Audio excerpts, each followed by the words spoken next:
Okay, very good morning, ladies and gentlemen. My name's Kino Kamis. It's an absolute pleasure being here. Just a little bit about myself. I'm a recovering talk show host, and it's an absolute pleasure being part of this particular discussion. What discussion, you might ask? Well, if you're in the room and if you're streaming, you'll know about it. We are and have been talking about South Africa's very own Startup Act. No, it's not in existence, but a lot of people would like it to be. Some people think, no, there's no need for the Startup Act. And this is what this discussion is about today. I firmly believe that we should have a Startup Act. I think that as startups, we are treated quite unfairly. I think it's very difficult for us to get things going, getting out of the starting blocks in the country. And even when you're out of the starting blocks, people like throwing hurdles in our way. So an act to assist us, I think, would be absolutely phenomenal. That's my personal view on that. So today really is going to be like an open mic session. This is not a conference, okay? We're not going to have a whole lot of people sitting around having discussions around what they think should happen. There will be one or two of those, and I think it's important. But I will be hitting the floor with the microphone, and I'll be canvassing your opinions on this as well. This is why you're here. It's not a one-way conversation. So without any further ado, I'm going to invite Christophe Vernon. I finally get his surname right, after how many years? Of course, with AfricArena, and Mo, of course, with Silicon Cape and Westgrow. We're just going to get them. Okay, you guys you can come on together and you can address us. Thank you. Thank you, Kino. Welcome, everyone. It's a beautiful day here in Cape Town. So, yeah, thank you. We just wanted to start by saying a few words to give context. So I'm the founder of AfricArena, which is a Pan-African ecosystem accelerator. We do events all year long to connect investors with and corporates with the best founders on the continent. We've had over $3 million of impact over the last 4 years, and alumni of AfricArena have raised over $220 million in the last 4 years. Every year we do our major summit in Cape Town. We now do regional events in the 4 regions of the continent during the year. So we were just in Johannesburg at Workshop 17 Sandton 2 weeks ago for a very successful Southern Africa summit with 25 startups from Mozambique, Zambia, Angola, and so forth, and South Africa. And at the end of this month, we'll be in Dakar in Senegal for the West Africa Summit. In September, we'll be Tunis for North Africa, and in October, Nairobi for East Africa. And then at the end of the year, we do our Pan-African Summit. And we have side event to that summit. And one of the side events is called the Unconference, VC Unconference. 2 years ago at the first AfricArena Unconference, there was an alliance of founders organization like Silicon Cape and Simodisa and many others, investors, over 60 VC funds that are Africa focused, and some corporates forming an alliance called the Digital Collective Africa to just work on a number of topics. One major topic is policy advocacy across the continent. And what can you do as a government to enable the digital economy? Well, the best is probably nothing, but at least not stand in the way entrepreneurs. But one thing government have to do, can do, should do, is enabling regulation that helps founders have less red tape and difficulty raising and growing their venture. 3 years ago, we had the first Startup Act in Tunisia. It was followed by one in Senegal. And the conversation started with the Digital Collective 2 years ago in Cape Town.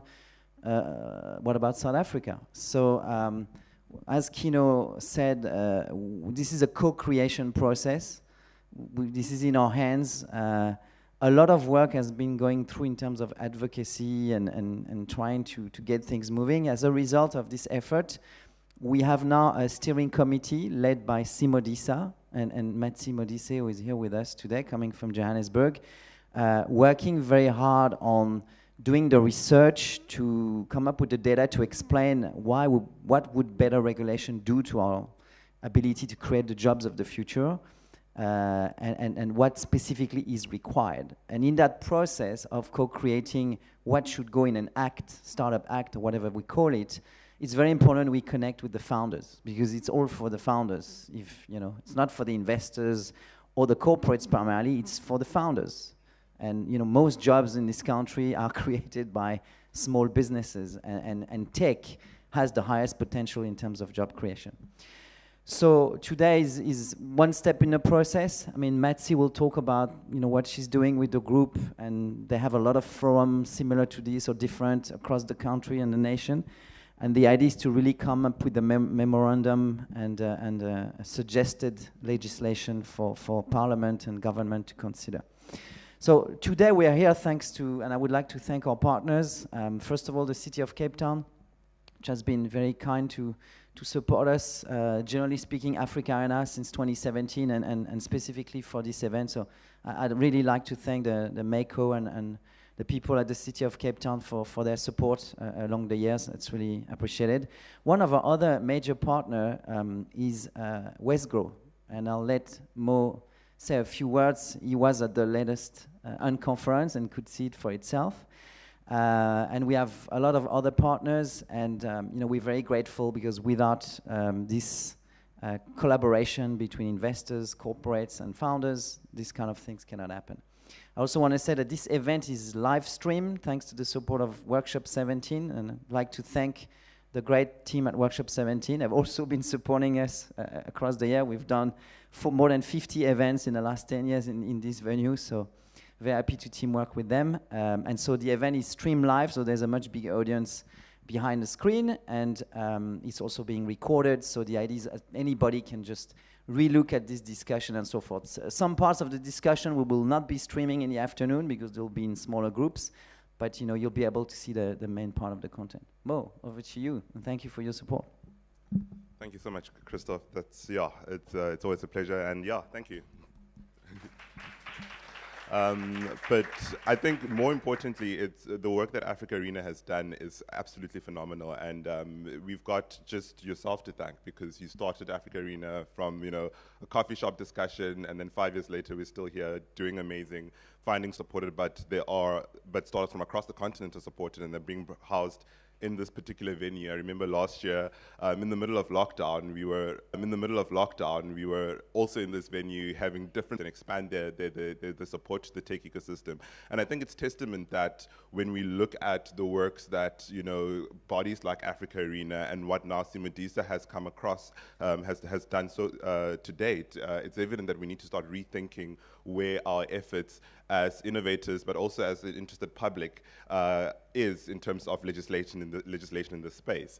And Wesco is here to support. We've got an amazing team that really has been putting the work behind the scenes to ensure that we really understand what currently exists in the legislative landscape, and then more how can we supplement what Simodisa is now doing with the conversations around the Startup Act.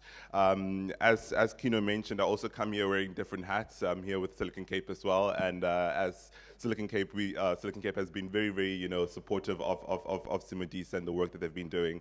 And as a body that looks at catalyzing and ensuring that the ecosystem is thriving and it's growing, it's really proud. We're really proud of Silicon Cape to just be partners with amazing individuals who are really driving innovation and entrepreneurship in this space. And these conversations are not just, a fixation in times. They're ongoing and they develop and they build and they change as needs arises and changes. So we're very excited to be here, and I'm really glad that these conversations are happening. Big shout out to Christoph and Simodisa, who are here, as well as Workshop 17, and the startups that are also here, and the investors and concerned citizens. Trusting that this Founders Forum, Christoph, is probably one of many, but AfricArena is doing amazing already, and we really appreciate that, and welcome, and let's have an engaging session. Thank you. Kino. Thank you very much, gentlemen. And in true spirit, by the way, I did say it's not just about people on stage. So we're going to work our way around the room, and I'm going to pick on a couple of you. Just introduce yourselves and explain to me why you... So, where do we go? You can put your hand up, or I can come to you. There we go. Introduce yourself and tell me why you're here today. I'm Kavir, founder of Ubiquity AI. You didn't respond to my email. I'm still waiting. When did you email me? To my Cape Talk address? I don't know. If you send it to my Cape Talk address, you're never going to get a response. I'm no longer there. But let's talk.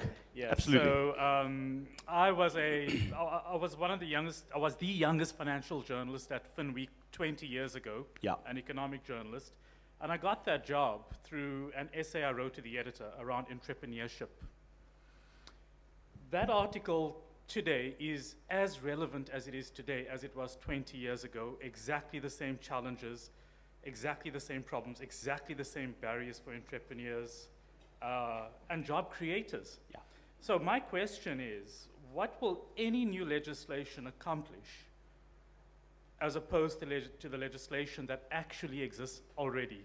But that's just but one question. Sure. The second question is, we talk about, Christoph spoke about legislation and regulations interchangeably.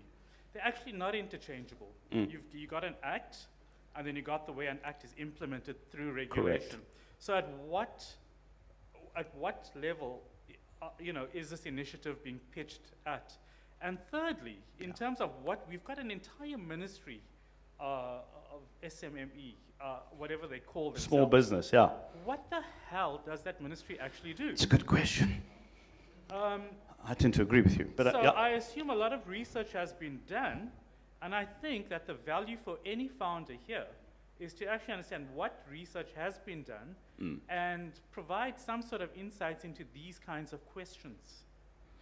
I'm an AI entrepreneur, and I'm telling you, and I mean, I don't want to sound miserable and depressed, but we don't see any future in South Africa for our field. There's no skill. In fact, we got a DTI grant that was rejected because we had the word chatbot in our thing, and we've got competitors there. There's no understanding. There's, the regulation is cool, but there's no fundamental understanding of the technologies that we're developing. So we don't see the regulation as a barrier. We see the access to capital through this funnel where people don't understand the difference between, simple, basic technologies. Yeah. So I'm actually trying to understand, well, what is the point? What is the purpose? Is this the right thing? Yeah. Are there not more fundamental issues we should be talking about? Listen, I'm glad you raised those, because this is not a sweetheart discussion about something that needs to happen at all costs. I think at the end of the day, it's a contestation of ideas and experiences. I have a different experience in artificial intelligence. We do AI from a security perspective. I stay the hell away from government. Of course. And government funding. It's that big. And we've gone directly to corporates and showed value. So I think it's about your approach It's about your solution and who you approach and the value that you create. So, I mean, it's part of those. Let's have these discussions today. But I want to thank you, and I want to chat to you about the mail you sent me, by the way, because I'm terrible at that stuff. No, that's cool. And there was one more comment that I wanted to make that Yeah. I just said. Well, anyway, I'll come. No, cool. Whoa, hold on. This is it. You got it. Okay. This is it. So from journalism, I inadvertently ended up becoming a government lobbyist. Yeah. And I've managed to pass 3 major pieces of legislation. Okay. And my experience in government, I mean, even things like the National Credit Act that are so fundamental to tens of millions of South Africans, it was a huge fight getting the legislation over the line or the amendments over the line, because on the one end, government pretends to be pro-poor, pro-people and all of that. But actually, in that piece of legislation, they actually capitulated to the banks and the credit providers. I mean, we saw it with COVID as well. Issue. Well, but the point is, it's a common theme. So in terms of where you are pitching the legislation or any potential, at what level are you pitching this? And perhaps my comment is that we are probably maybe the tip of the spear, but in order to get any sort of traction, what plans do you have in place to galvanize the support of all South Africans? Because I can promise you, I've spent years in Parliament. Legislation is not developed in this way that people think it is. It is brutal and ruthless and cutthroat, and the guy on the street gets shafted. So I'm dying to know what work has actually been done. Or is there any acknowledgement of the real challenges in getting any legislation over the line? Listen, I think it's a good start to this session. Matsi is listening very carefully as well. You'll be hearing from Matsi a bit later. Christoph and a whole lot of other people will, pardon the pun, venture into that. So we've done that side of the room. Anybody want to put up a hand before you become a victim of mine? Okay. See, I normally go to people who look at their computers and type. So if you can introduce yourself and tell us why you're here.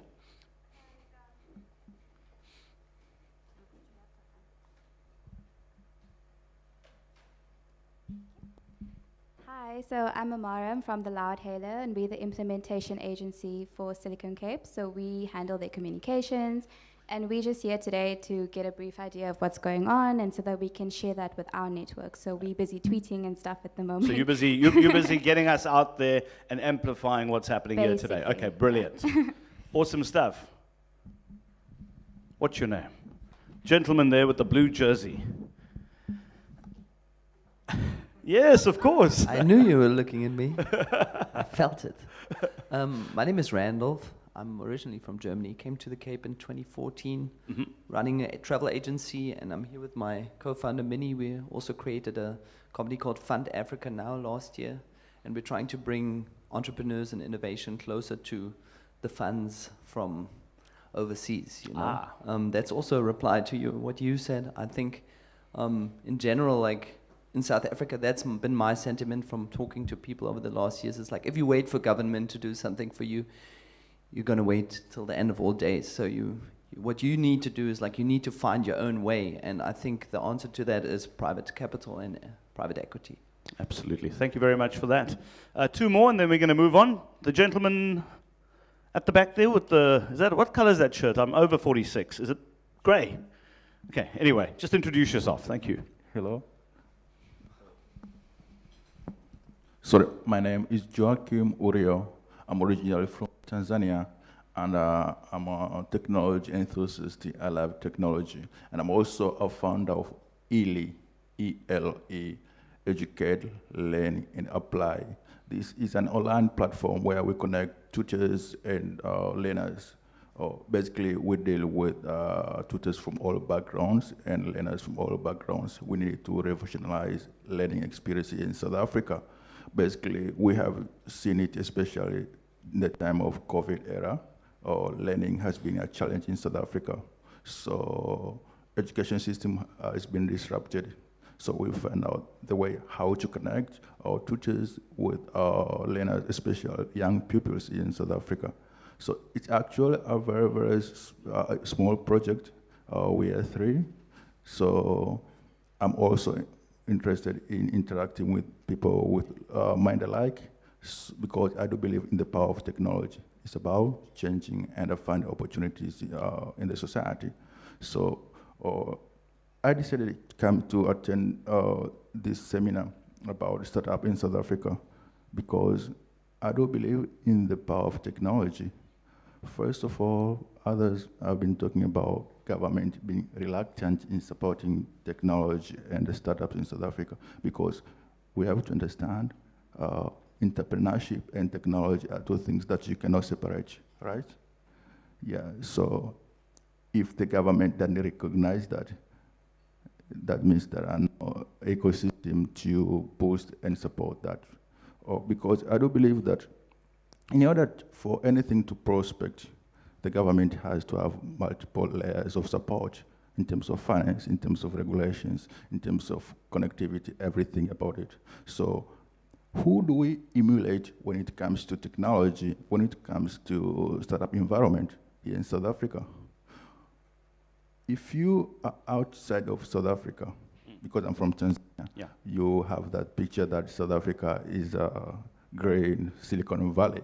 It has all prospects and environment for a young entrepreneur to come and establish a successful business. But it's quite different. So if I close my eyes, who do we emulate? Who do we want to compete with globally? First, India has done so much. I like taking examples from India because I have most of my colleagues in East Africa who started in India, and I've seen so many of government initiative schemes, projects, too much energy from the government to support entrepreneurship, to create or build a strong ecosystem to nurture these startups, because startups bring about economic growth. So economic growth, government benefits, people benefits, especially young people for employment opportunities. So we have a problem of employment in South Africa. We have multi-sectoral issues that could be sorted out with using technology through startups. So both people and government and others could benefit, but we don't have that. So in my opinion, what are we supposed to do? We actually need to have a sort of a roadmap or a guideline, and the consciousness of people in the government to understand that we cannot separate entrepreneurship with startups. And it's never easy, and it's never for everyone to build a startup. We know how risky it is, how challenging it is. So have the fair ecosystems means that we have to involve the government. So how do we do that? I had some outlines of the factors that I could talk, but I think I'll explain later. Now I should let this opportunity for others to introduce themselves, because we are all for one goal, having better platforms for what we do, and economic growth, solving issues, and at the end of the day, the government has to be behind our back, supporting us. Absolutely. Thank you very much for that. We'll do one more, Katie, and then I was actually going to come to you. No. So just introduce yourself. I'm glad you talk about education. You also can't deal with this thing in a piecemeal manner. You know, you can't sit and allow our dinosaurs who run the education department. Yesterday, they found out what technology is. And it's taken them a long time to try and change the way we teach it. It's not just about the technology. It's also about human beings and understanding humans. It's about, if you don't know what people want, how the heck are you going to build the tech to, you know, meet a particular need? But anyway, introduce yourself and tell me why you're here today. Cool. I'm Daniel from Specno. We're an innovation agency that focuses on early stage startups. It started as sort of a lean development agency, and then sort of at the beginning of the year we decided to run sort of a self-funded pre-seed accelerator. And now we're taking about 3 startups a month through the program. We've managed to get 5 startups funded in the last 6 months. And so I'm really trying to understand what we can do to build the ecosystem from the ground up, and what needs to go into that. That's pretty much my why. And how potentially a startup act could accelerate that. Exactly. So I'm going to move on. Because Matsi, you know, see, I know Loudhailer's here, but I'm sure Matsi, I've been sitting, she's been on that phone posting things on social media, helping Loudhailer, haven't you? Now it's time for us to just talk about the why, to get the context, talk to the people who've been working very hard behind the scenes to get this going. So coming up, we are going to be chatting to Matt Simodisa from Simodisa, as we've heard. Christoph gave us a good introduction to some of the work that Matt's been doing. Stefan Lamprecht of Venture Solutions will be joining us as well, talking about World Bank data, etc. So without any further ado, Matt Simodisa, thank you very much.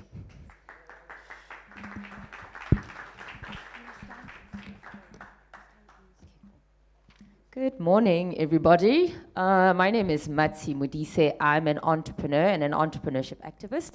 But before I start my presentation, I have a little video clip to show everybody. This is a video that we did in 2014.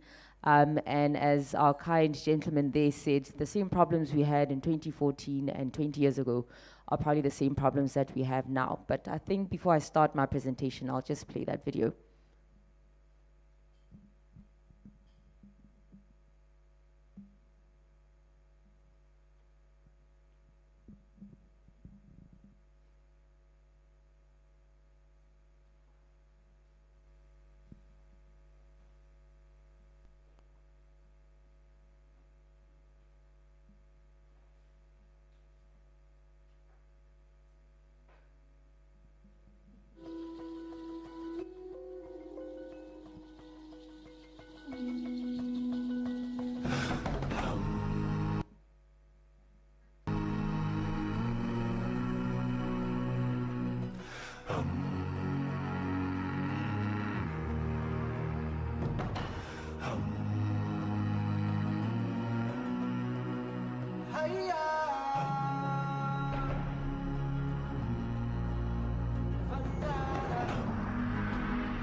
Great. So as an introduction and also as a bit of a disclosure, I am an entrepreneur. I'm a founder of businesses over the years, 4 million investment banker, but that's like 10 years ago.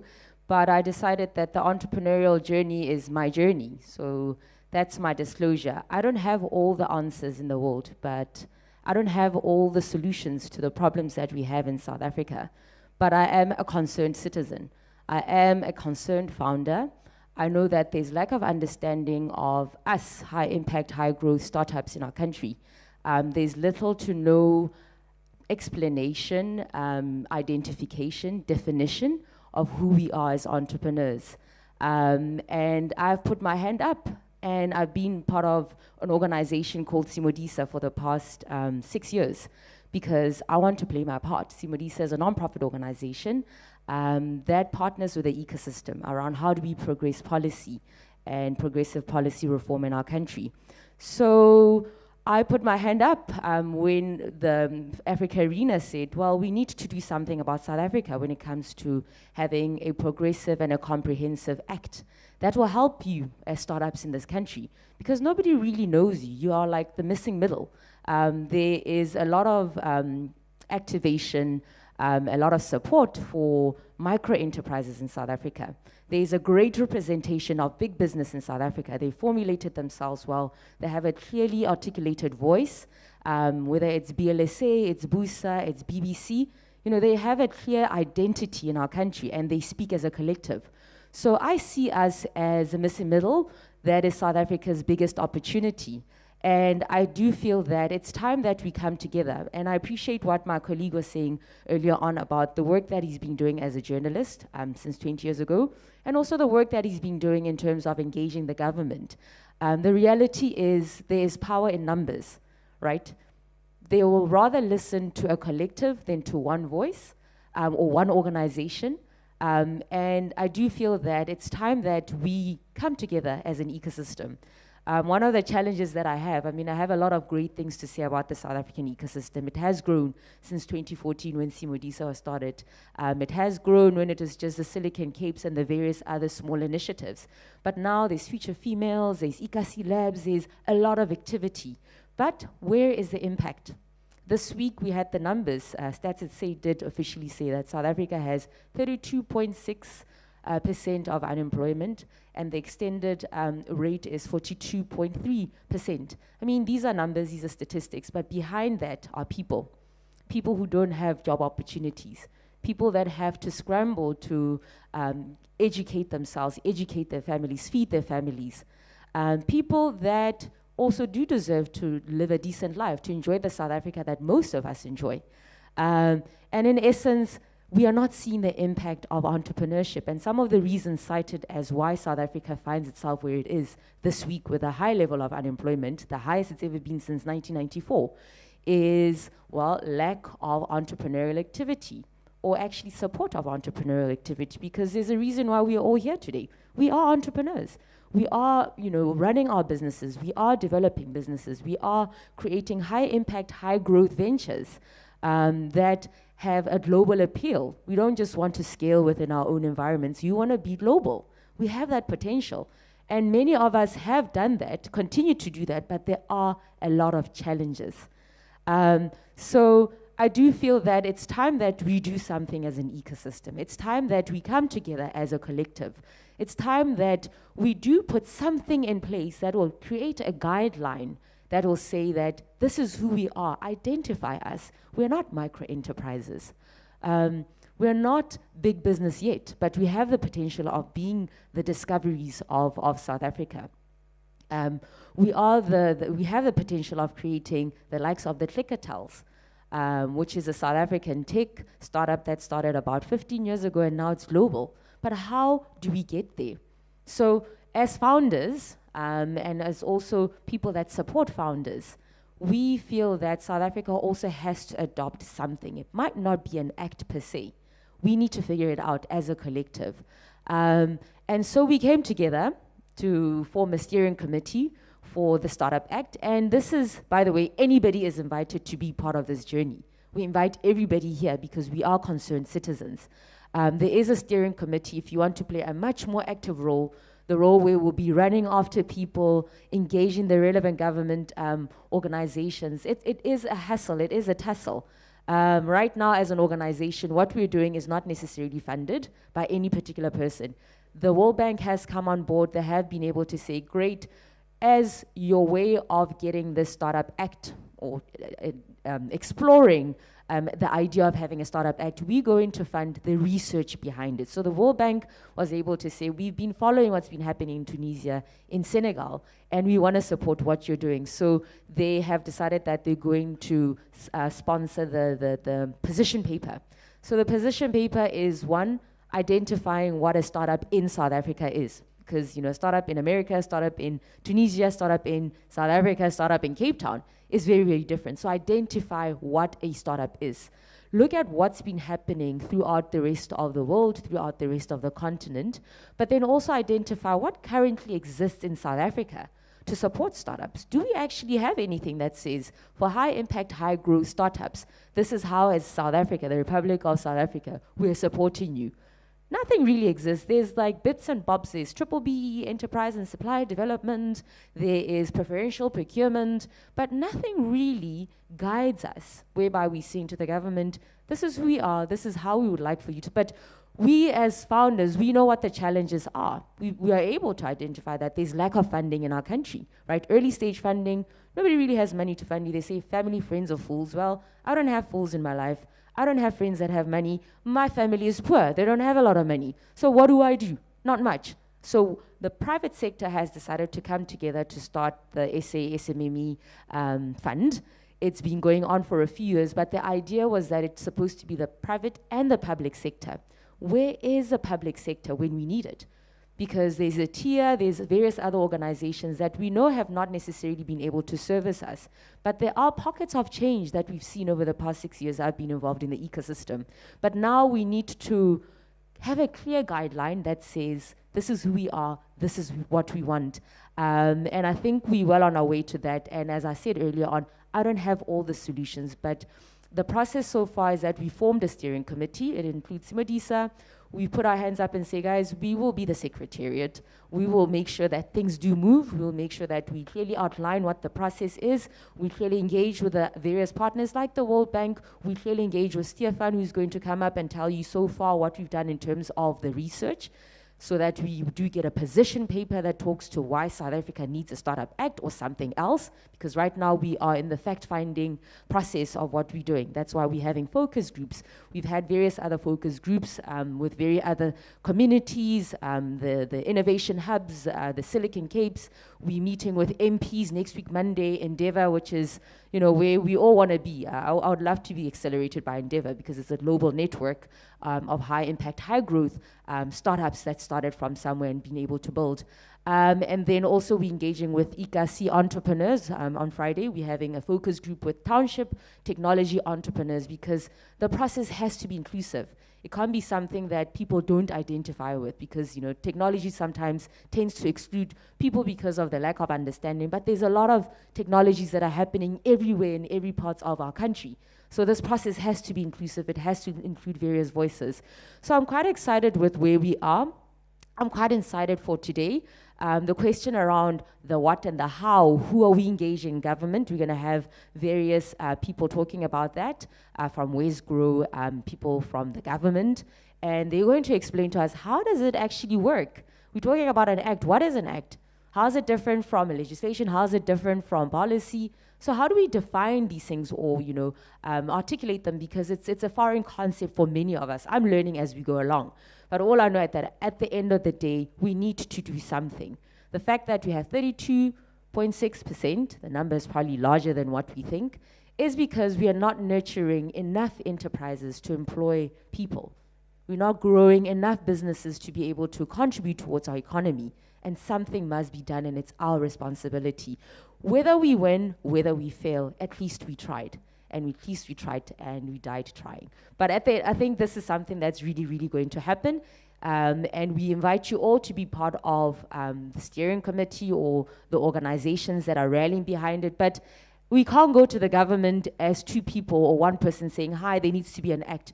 We have to rally and say more than 5,000 people have signed a petition and they're rallying behind this. So we need you to also contribute your insights, contribute your concerns, identify what your challenges are, but then also contribute towards this movement towards doing something about the problems that we have as founders in this country. So I think I'll end it here because I could talk the whole day, but we don't have the whole day. And Stefan is going to, I don't know, Kino, you might introduce him, but he's going to give insights around what his research has been so far around us going towards having a clear position paper for a South African Startup Act. Thank you very much. Thank you very much for that. Thanks for that, Matsi Modisa. Stefan will be doing the presentation. Let's hear it for Matsi. Thank you very much. What was quite interesting, you were showing us all those entrepreneurs, and one of them left the country so that he can do his operations and do things more effectively overseas. I won't mention Mark Shuttleworth. And there's another one who is and has achieved a lot of what he's achieved in Silicon Valley. And the bottom line is we want those entrepreneurs to come back here. We want those listening to me at the moment. You promised, I don't know how long ago, you promised that, you know, getting your IP out of South Africa is no longer going to be subject to exchange controls. You remember that? I'm sure you do. Well, it's still subject to exchange controls. And these are the sort of things, we can't, promises is one thing. You said it earlier, it's about the delivery. It's about how you experience it on the ground. So without any further ado, ladies and gentlemen, we move on. We're going to be chatting to Stefan Lamprecht, who's with Venture Solutions. And Matsi was mentioning the World Bank data and all of those fancy things. And the fancy dude is going to explain all those fancy things to you. Stefan Lamprecht, please join us on stage. Thanks. So, good morning. I haven't been fancy for many, many years. Yeah, I think government also promised that there would be no load shedding, so let's not go to the promises. Okay, thank you very much for the opportunity, and it's nice to see a room full of people that are excited about this. Listening to Matsi this morning as well, and I want to put that down as one of the precursors to what I'm going to present. We have to think bigger, and we have to be bolder. By virtue of my age, I've been around the startup ecosystem, or previous iterations of that, in terms of what's where we've come from. And I can tell you that in the last 20, 25 years, it's amazing what has happened in South Africa from a startup point of view, but it's not enough. And organically speaking, there will be growth and there will be improvement, but it will not be enough if we don't really put shoulder to wheel and do things that take it to a next level and even to a bigger level than that. And that's what the Startup Act is about. There's a lot of things that are in place already in South Africa, but we don't want to just have what's in place. We want to go way beyond that. Okay, so my role has been to look from a global comparison point of view. When we talk about a Startup Act, it's not a uniform concept. So a Startup Act in South Africa is not a Startup Act in Tunisia, is not a Startup Act in the US. But the intentions are similar. And the intentions is really to say, what can we do from a legislative and from an ecosystem support point of view to really see the ecosystem accelerate and improve and play a bigger role? And that lies fundamentally at one of the key challenges in South Africa, is what is our national prerogative when it comes down to startups. And that comes back to the question that Matsi also asked in the beginning, to say, but what is a startup? A person on the side of the road that is selling vegetables, that left a job or that didn't have a job and decided, I'm going to do this. That's an entrepreneur, and it's an important entrepreneur. Is that a startup? Somebody that's developed a piece of technology, but they're using it in their family business. Is that a startup? Yes, it's a startup business. And they're happy to just supply their day-to-day needs. Is that a startup? Yes, it's a startup. But is that what we're after? Is that going to create jobs? So then we start talking about this concept of high-growth startups. Okay, so startups that have really got the opportunity to go into a next level of growth. Okay, is that what we're after? Then we start, and that's where Simodisa started. And that's where initiatives like this was founded for, is to really go and support those kind of opportunities to take a startup and create an opportunity for them to experience a high growth phase. Do we know which ones? Is it going to be the vegetable seller? It could very well be. Okay, if you look what's happening in townships now, and the role of technology in terms of spazas and the role of technology in terms of disrupting supply chains, it's very much the former. Okay, But can we predict that? No, we can't. So we've got to create an ecosystem that really gives every startup the opportunity to, at some stage, go through a high growth opportunity. And the more of that, the bigger the impact on that 32%. Okay.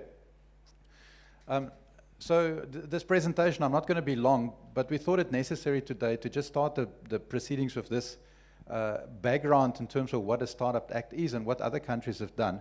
Because really today is about hearing from you and really together working out what is it that we as a country need and what would we like to see. And it supplements some of the other workshops that we've done, and that's also the workshops that are coming. But it's really about co-creating a Startup Act for South Africa. I'm going to talk about the definition. I'm going to talk about the high growth firms in the context of South Africa's SME policy, differences in intent with these different Startup Acts around the world, and then what are the typical aspects, those common areas that you find in Startup Acts, and then some initial conclusions that I want to leave you with, and then today we're going to get inputs from you in terms of your feelings and views towards that. The presentations, I'm sure, is online, so you don't have to take notes, or you don't have to write it down. I'm sure you can get the presentation. Okay. So firstly, I mentioned already, what is a startup? Okay. If you go back 10 years ago, startup was not really a term utilized. Okay. If you go 5 years ago, everybody spoke about founders. If you go 15 years ago, we talked about tech entrepreneurship or technology entrepreneurs or technopreneurs. Okay, then we've got SME. The thing that we would like to stand still on, that we're ultimately after, is a high-growth entrepreneur or a high-growth SME. So already you can see there's these different terms and different terminology. So what is it that we need to support? So some of these definitions in our legislation is based on turnover or size. Okay, size based on the turnover or the number of full-time employees. And it depends on sector. So if you're in the construction sector versus the biosciences sector, different terminology or different definitions for SMEs. Definition based on policy context. So if you speak to SARS, they'll see an SME one way. If you speak to DTI and you talk about triple BE, they see SMEs a different way. So which is it? Definitions based on the policy time frame or the age. So some of the policies that we have in South Africa, if you talk about the National Small Business Act, first iterations 1996, so that's already 25 years ago. Okay, so terms that are still relevant today that were articulated 25 years ago. But the world looks very different today than 25 years ago. So no one specific definition, as there is more than one objective in the different forms of our legislation. Talk about DTI, we very much would like to see the codes, we'd like to see transformation, we'd like to see sector development. If you talk about taxman, they just want your money, okay? Different definitions. And all these players don't necessarily sit around the table, although I would venture to say they intentionally don't sit around the table. Okay, so different mandates in South African government, Department of Trade, Industry and Commerce, Department of Trade, Department of Science, Technology and Innovation, Department of Small Business Enterprises. Okay, 3 very key instruments, not even talking about Treasury.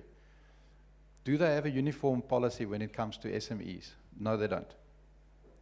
And that's the role of Simodisa. These things are not going to come forward because somebody presented a position paper or somebody thought up a better policy, because there are so many good policies in South Africa presented every day. If you're in government, you are bombarded with very, very good initiatives. Okay? It's not that government is not wanting to do things. It's how to make the call between 5 different things, each that have got very good merits, and we can afford one. Okay?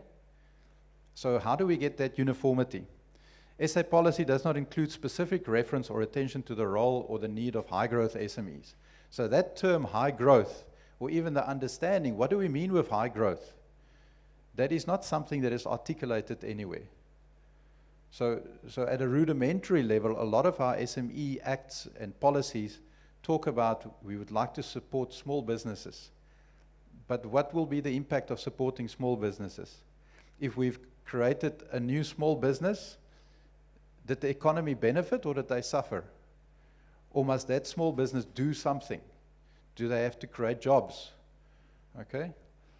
I had this conversation with my dad this morning to the airport, and I said, in my business, there's a very, very clear disincentive to create jobs. it will be the last thing that I do is to create a job, okay? Because with jobs come huge amounts of complexity, huge amounts of risk. So if we're saying we want to support small businesses, and we're talking about especially tech startups, but we know in this room that the complexity around employment is a disincentive to create jobs, then we've already got a problem. Because we're saying we want to create jobs, but we want entrepreneurs supported that are in the tech space, but they don't create jobs. How do we sell this to government? Do you understand the problems? Okay. So just in terms of the background to the World Bank is a development aid organization around the world with various initiatives. We were fortunate enough, and I think that is very much one of the key successes that Simodisa has brought to the table this year, is to bring the World Bank on board with our Startup Act initiative. Not just because it lends a lot of credibility, but it accelerates what they're doing by bringing together not just what we would like to do in South Africa, but what the World Bank has already done with Startup Acts in other countries. And that global perspective is critical. We went through the Section 12J legislation over the last 5 to 10 years, and we had to drum up support for that act, for that policy intervention. And it was a lone voice against the voice of Treasury saying, show me the money, okay? Show me the impact. We will not win the fight if we take the same approach. We've got to get government to understand what it is that we want to do and understand how that relates to them achieving their growth objectives. So the recent World Bank presentation presented that most high growth firms are young, but are not necessarily startups. So this notion that we have that you either don't go to university, or while you're at university, you create a world-beating startup. Yes, there's a lot of people that do that. But the average age of a VC-funded entrepreneur in the United States, 37 years old. Not 27, not 17, 37 years old. Why? Because drinking a couple of beers, and I don't mean anything, I was also a student, but drinking a lot of beers is not enough to stimulate innovation. Okay? If we want to create high growth, it means we need to get scale. If we want to scale, there needs to be fundamental IP. There needs to be something that's different. And that different is not every day going to come from a couple of rounds of Black Label. Okay? There needs to be substance. And where do I get that substance? Only one of two ways. The one way is I go to university and I do a PhD and I really embed myself in a field that gives me understanding that nobody else has got.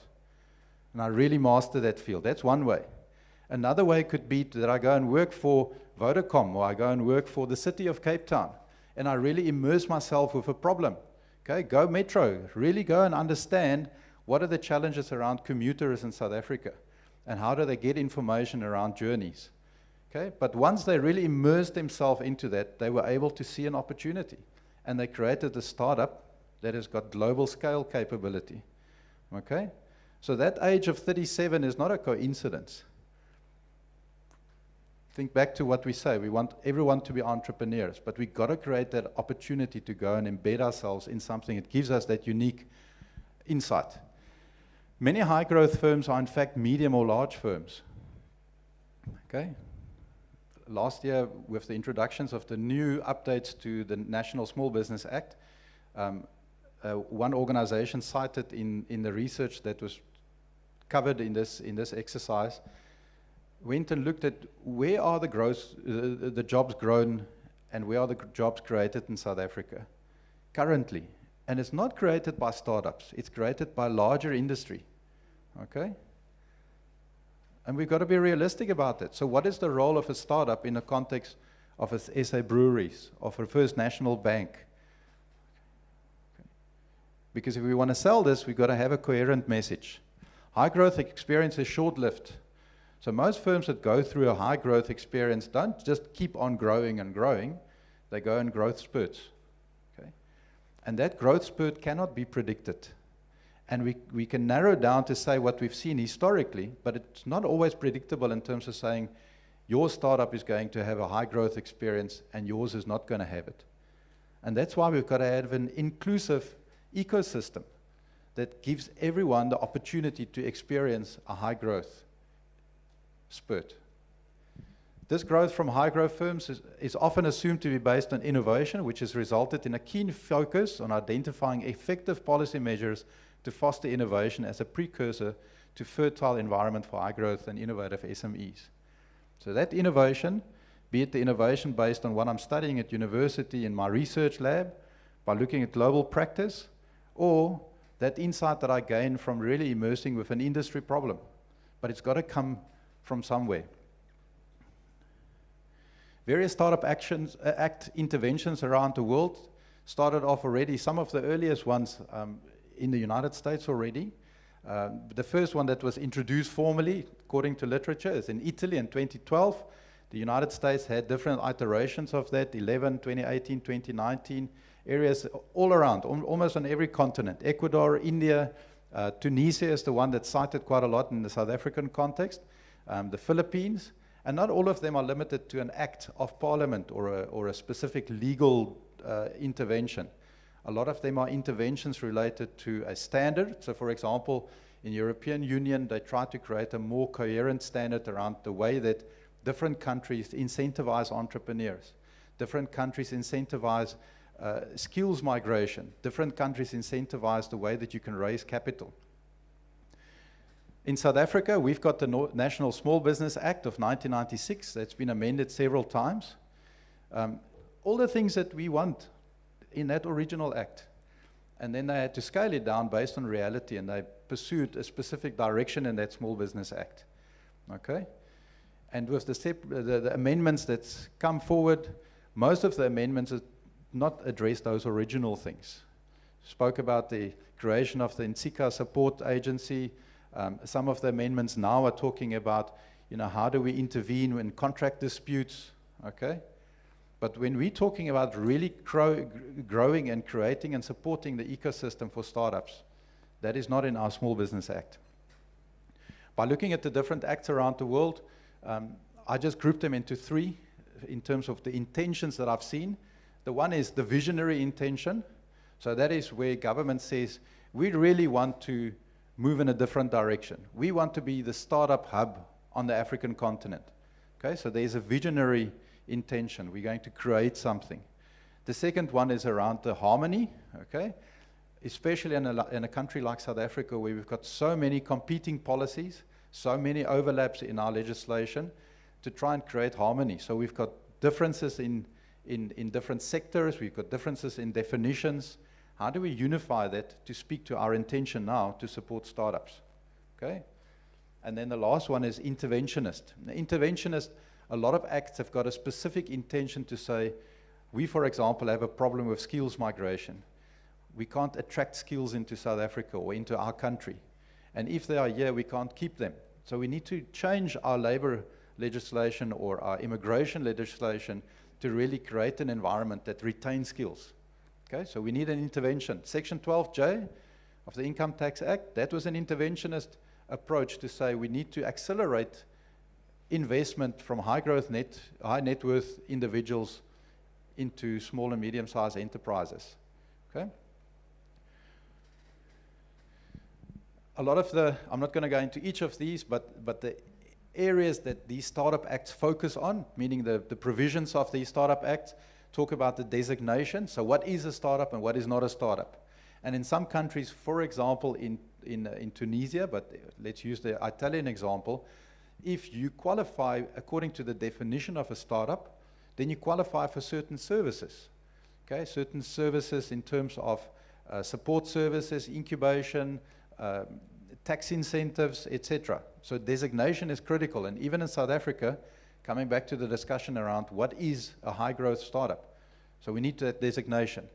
There's issues related to the national policy emphasis. So when Cyril Ramaphosa talks about our ambitions to grow this economy, what is the role of startups in that ambition? Okay? So the alignment from a national policy point of view.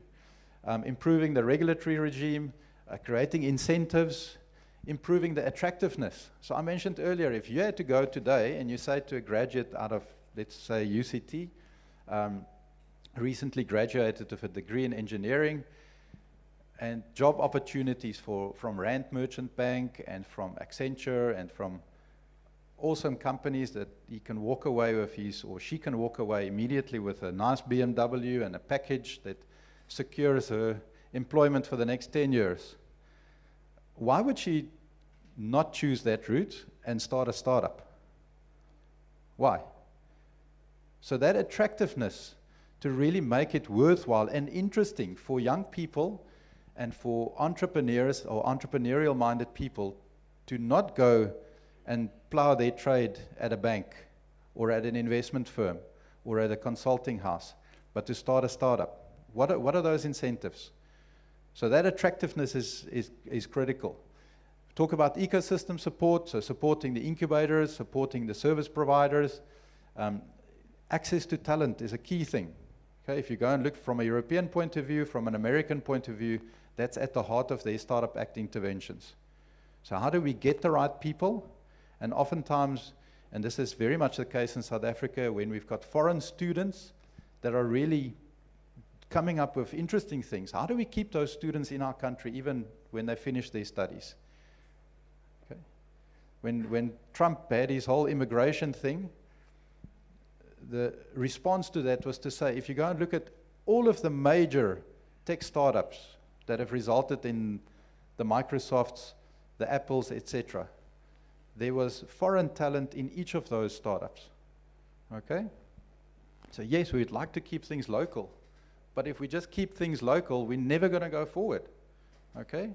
Diversity increases innovation with an increase in diversity. Okay, so access to talent and retention of talent. Then the ones that we speak about a lot, and 12J, as I mentioned, was an example, early stage investment and capital. So how do we get pension fund to not put their money into another shopping mall and take 1% of that and put it into startup enterprises? Okay. Tailored labor laws. So if you look, for example, in Tunisia, I speak under correction, but there's provisions for salaries, there's provisions for being able to go back to your job if your startup failed. Okay? In South Africa, we don't have a labor regime that is supportive of creating new businesses. It's not the case. And then fail fast and fail safely. What we mean with that is, if you have to go to the point that your business failed and you have to have it liquidated, that cannot be a 10-year process.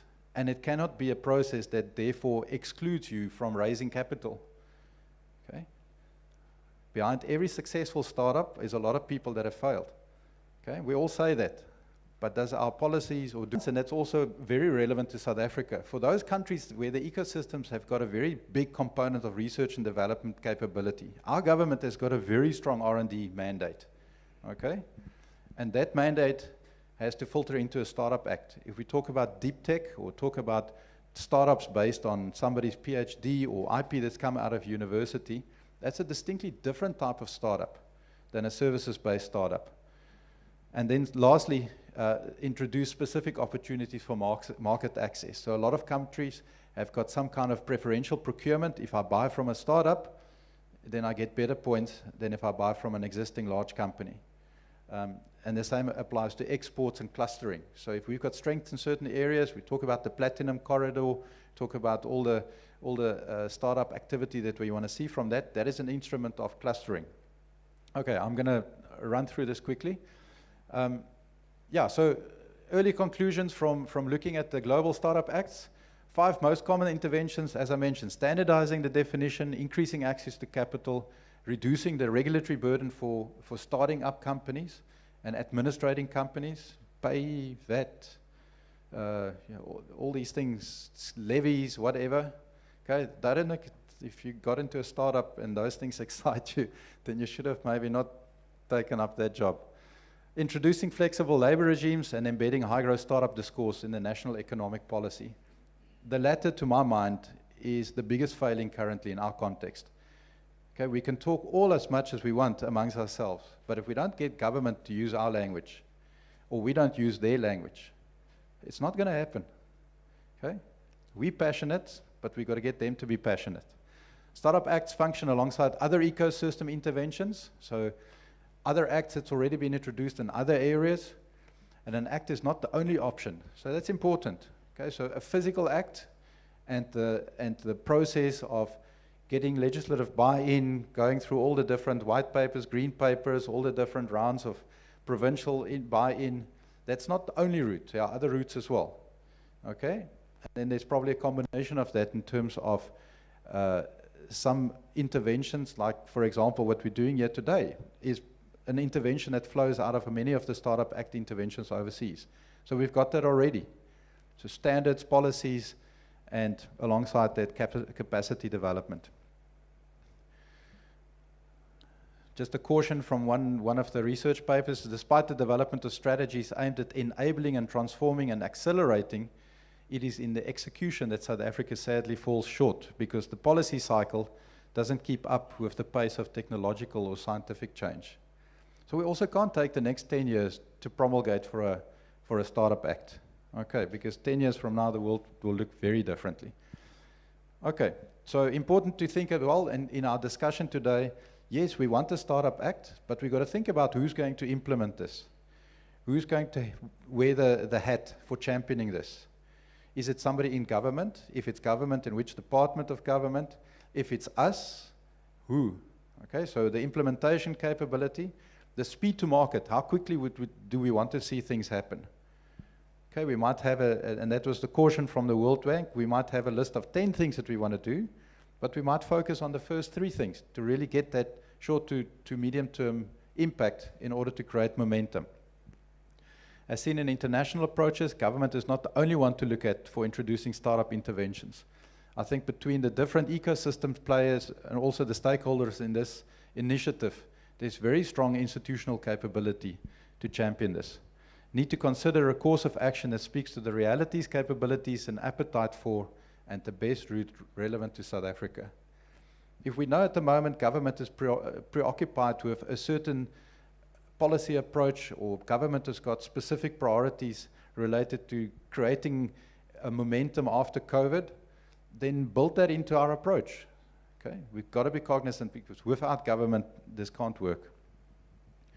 Okay, I think for today, and I'm just going to stand still on that last bullet, it's very important when we have this discussion around Startup Act to understand, not just from our point of view, but also from those outside of this room, what are the different points of view? If we talk about a Startup Act, what is the pain that we're trying to relieve? And how do we do that? What is the best way to do that? Okay, good. I think today is really about discussing this, so I don't want to now open the floor in terms of unpacking the Startup Act, but is there anything top of the mind that you would like to ask in clarification based on what I've presented? Yes. Just from an organizer point of view, are we okay? Do we have time for a couple of questions? Thanks. Just a simple question. In terms of the research you've done, the brain drain, how big a problem is it in South Africa in terms of retaining the skills of people in this room? Because I know that countries in Europe are aggressively courting South African entrepreneurs. So what does the research actually say? I just have an anecdotal... I unfortunately I don't have something on the screen, so I can just give you an anecdotal response to that. Brain drain, especially in the tech space, is an international reality. If you go and look at the net winners, the net gainers versus net losers, the people that gain, the countries that gain from a startup point of view, are primarily within the United States and Europe, okay, and especially then looking at the UK. The rest of the developing world is a supplier of brains to all those people, all those countries. So I don't think it's just the South African reality, but there are, just 2 things at top of mind. The first thing is that if you go and look at our science and technology policy, and you look at our science and technology investments, we are putting an enormous amount of money into skills for which we don't have industry in South Africa. So if you take, for example, looking at biosciences, enormous amounts of of young people that go and study biosciences, life sciences, microbiology, and they go far into it, only to end up saying, but there's nobody that can employ me other than working for the Department of Science and Technology in the Life Sciences Policy Unit. So where do they go? They go to the 5 or 6 biosciences clusters in the world that are either based around Switzerland, United States, the UK. Yeah, the point is, how big a problem is that in South Africa, especially in terms of the resources being plowed into acquiring those or developing those skills? And is that part of this initiative? Absolutely. So the bullet there around retaining talent and ensuring that there's a pipeline for talent is number one. It's got to be there. Absolutely. Is it overcomable? Most definitely. Okay, and I mean, there's a lot of examples of people that have gone and that have come back. Okay, but then we've got to create that policy environment and the friendliness around saying, is it attractive enough to come back and build your startup in South Africa? Anything else? Yes. We've talked a lot about the role of government and the buy-in that we need. My question is quite simple. Like, did you invite anyone from the government? Is anyone here today that listens to this? There is in this room. I don't know the individuals that I can point them out. I mean, they can stand up. But we absolutely. And I mean, from a Simodisa point of view, throughout our conversations, there's conversations with government. And then on Monday, we're also having a parliamentary discussion with representatives on that side. But it's got to be an ongoing conversation. And as I mentioned earlier, if you're sitting in government, the amount of complexity coming from initiatives like this is severe. So that's part of what we want to build into the Startup Act, is to say, but how do we create that change? Government is not going to have an aha moment. It's not going to happen. It's going to have to come over time. Thank you. Who are you engaging with in Parliament and in government? I think one of the points you made earlier is that, there's several parts into government. So why Parliament at this stage as opposed to the executive, which probably would be the priority? So what's the plan? You would like to answer? Okay. Tim Harris will have an answer to that. I can just say briefly, in terms of our intervention with the World Bank, there's a trilateral engagement through them with the Department of Science, Technology, Trade and Industry and the Department of Small Business Development. Now, just curious to know who you're meeting in Parliament next week. Yeah, I mean, do you know the people?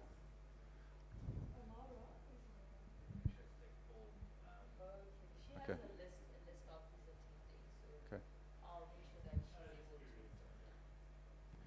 More questions?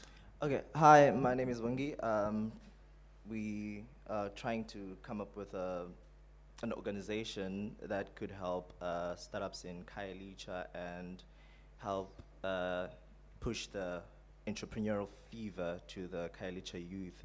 So my question is, well, according to my understanding, most startups are in the townships. So how involved are they in this implementation of the Startup Act?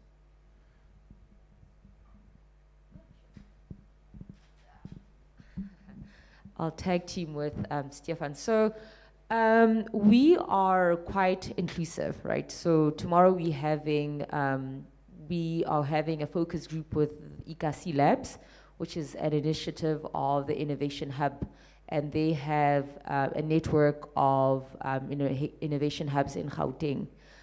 So what Stefan needs to do right now is he can't scan everybody, right? There's always a sample to what he's doing. So we make sure that we have to hear the voice of the entrepreneurs in townships, especially the ones that are really organized, or the ones that are already running innovation hubs. And so based on those inputs, he'll be able to integrate their understanding. And then part of what he's going to do after this is from the various focus groups that we've had, because from ICAC Labs to Endeavor Entrepreneurs, it's a different spectrum of startups that we'll be engaging with, and then he'll be able to put together a position paper. So from a sample that we will be having, that will be the people contributing, including everybody else today, we needed to make sure that we do cover our base and also do engage township entrepreneurs. And also once the position paper is out, it's not the end of the road, right? It's just a guideline that talks to where we are, what is the needs, what are the common concerns, what will be the key focuses. But out of those key focuses, we need to now drill it down. There will be another extension of focus groups that will now unpack the position paper. And I believe that the process of putting together a Startup Act is not something that happens over a year. It's something that happens over 3 years. So that's why we're here today. We're able to engage various people, and we're saying, you are more than welcome to be part of the journey. We want to hear your voice. We want your inputs. Be part of the solution. And in essence, if you reach out to us, we'll definitely leave you with our contact details. We already have an existing portal, which is where people load themselves, their organizations, their information, upload your logos. But then if you also are more, you want to get your hands dirty, like the ones that are part of the steering committee, put your hands up and say, I want to be part of the steering committee. The more the merrier. We need more hands. We need more organizations coming. So be part of the solution. That's what I can say. But we are ensuring that in the sample that will contribute towards the position paper, we have also been able to engage with township entrepreneurs. However, right now it's the ICAC network, which is happening in Gauteng. Yeah. Thanks. Yeah, so just to emphasize, we are not currently writing the Startup Act. We are getting your inputs. And I mean, so the purpose of this week and engaging with you is really to try and plant the seed, give you a little bit of understanding of what is a Startup Act and what other people have done around Startup Acts. But then we absolutely need your inputs. I mean, that's what it's about. Yes. Yeah, you mentioned earlier that it can't take up to 10 years to develop an act, and that needs to be done in relatively, not immediately short term, but over a quicker term. So from your research from startup acts around the world, has there been any, what have other people done to kind of future-proof that in 10 to 15 years, the act that was created is still relevant? Because like you're saying, it's constantly changing as sort of the decades go on. So has anyone else done anything to make sure that they're writing something that's good for now, but also good for 20 to 30 years' time, or are there any mechanisms in place? So the Startup India, I think, is the one that comes to mind. I mean, what they've done, they call it the Indian Startup Act, but it is really around a lot of interventions, and most of those interventions were deployed immediately. So where they needed to have specific legislative changes, that as a parallel approach, and they had champions within their initiative to drive that change. But the main things in terms of the interventions around creating portal for quick access to information and quick starting up a business and doing all that kind of stuff and digitizing all of that is something that they launched immediately within an institution that facilitated that. So it's got to be that way. So and that's why I put that last bullet there as well, to say, don't stare ourselves blind into, we can't change the way acts are developed in this country and in any country. I mean, the US is a good example. They started 2011 with a very good thing. It was only promulgated around 2019 in a much different way. Okay, so those are the realities of the legislative process. And we've got to think about that when we do our Startup Act, to say, what are the things that we really need to fight, and that we can be more flexible around how things develop around startups. Yes? Do you not think we should just bypass the government completely and just go straight to private companies that have the money and might want to get involved with this because of the incentives that we've spoken about? Is there a reason we have to pass legislation, or is going to companies just a temporary solution for a very long-term problem? It can be both, and I mean, I wouldn't dictate a view in terms of which one it is. I would say, and given the earlier remarks as well, if you look at what's happened in South Africa, government does not get the credit for a lot of the things, and they're not necessarily a quick starter, but a lot of the things that have got permanent impact and permanent change did come from government. So I'm giving you a roundabout answer. I would definitely caution to say, go and put this at government's feet, because then I 100% agree. I don't think that's the right approach. But we've got to take them on board And the way in which we take them on board has got to be a smart approach based on, you know, what's happened elsewhere, not necessarily nationally, internationally, but in South Africa. But I mean, that's what's got to come out of this process. And part of the position paper is exactly that, to say, when we talk about intervention, what intervention are we going to take? Is it going to be a formal act that's got to go and lay this at the feet of government, or is it something that we can have quick wins elsewhere? Yeah. Yes. Oh, sorry. Good morning. My name is Peter Stoffberg. I'm from the Atlantis Tech in Atlantis, all the way down there. I think Westgrove's here, and they should know what's happening in Atlantis. We have a special economic zone and a green energy zone that's being sort of tracking the investors and that. On the gentleman here and the lady there and the person over there, lady person over there, that, you know, yes, I think I've been doing a project in Atlantis on technology, starting with code, you know, teaching code. And I've been struggling with government. I've met with investment office at Atlantis and City, Tim Adingham, and they were part of the delays of getting things done. The ideas are out there since 2017. COVID came now. It's accelerated a lot of grassroots level people to actually use tech. For example, registering for your vaccine online. So it made people more aware about tech. And I think tech is still far-fetched for the rich and the people up there, and not for the people down here that actually need to use tech in their normal daily lives. So I'm here actually for one thing only, and agreeing with that, the township tech entrepreneur needs help. We want to set up a tech academy, a tech hub all the way in Atlantis that supports all facets of entrepreneurship, but we've got to start at tech in terms of code. I've rolled out a project funded by one of my clients, Foundries in Atlantis, 100,000 Rand to start a code project at one of the primary schools. COVID came, stopped it, but we're back now on track. But now, without the corporate support, we can't get it. Government is taking too long. I can't wait for an act to do certain things, you know. So what I'm saying is, yes, we need to work together as a team, but we got to get the basics right with code training first, especially for the disadvantaged learner to understand tech better so that they can innovate later. I've got a partnership with now with Blockchain Council in India to come aboard to teach blockchain courses to the corporates to make money from that, so that I can pay for that in terms of getting the tech entrepreneur funded for a free course. So I've got the code partners, the code curriculums, all those things, but I need infrastructure. I'm actually looking for 15 million, and that's why I'm here. Property, infrastructure, the plan is there. I've went to ESCOM for funding. They wasted a lot of money on other things, you know, but the money's not coming down from the ceiling to the guys for opportunity. And we need that help, please, man. Matsi has got a checkbook, yeah? I wish, I'd love to, but I think I just, one of the work streams that we do at Simodisa is called Techsit, and it speaks exactly to that. How do we nurture technology talent, especially in township environments? I'll happily take your contact details, introduce you to our chairman of Simodisa, Peter de Villiers. He's the one that's running with Techsit, but exactly that, how are they rallying resources behind the initiatives that you're doing? And it sounds like you've done quite a lot. So let me connect you to Peter and join what they're doing. I mean, I know they were submitting proposals to the big corporates like last week. So how do you tag along with them and see what it is that they can do for your particular community? So I'll connect you to Peter with regards to Techsit. Just to focus things, and then I'm going to take that input as well, and there was one at the back as well.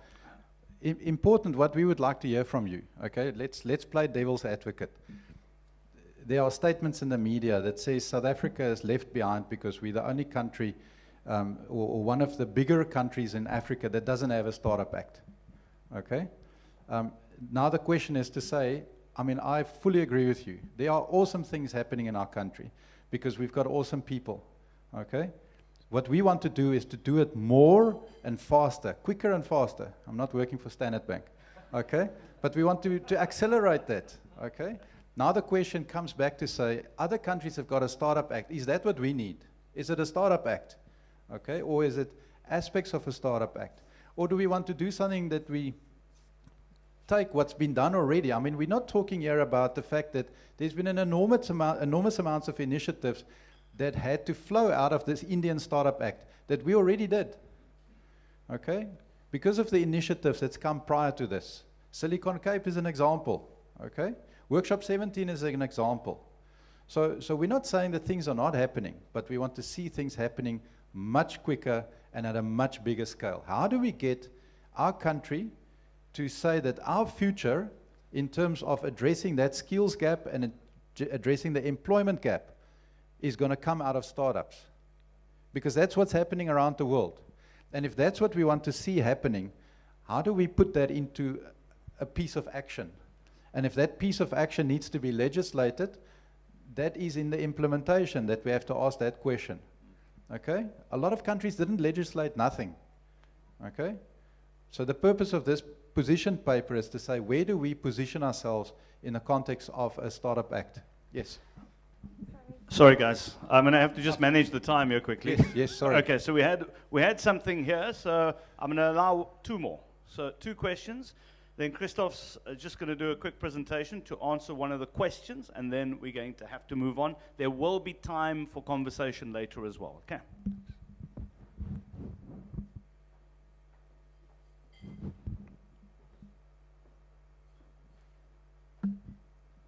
Thank you again for this opportunity. I think on my perspective, there's an issue for the government involvement in terms of restructuring policies. And it is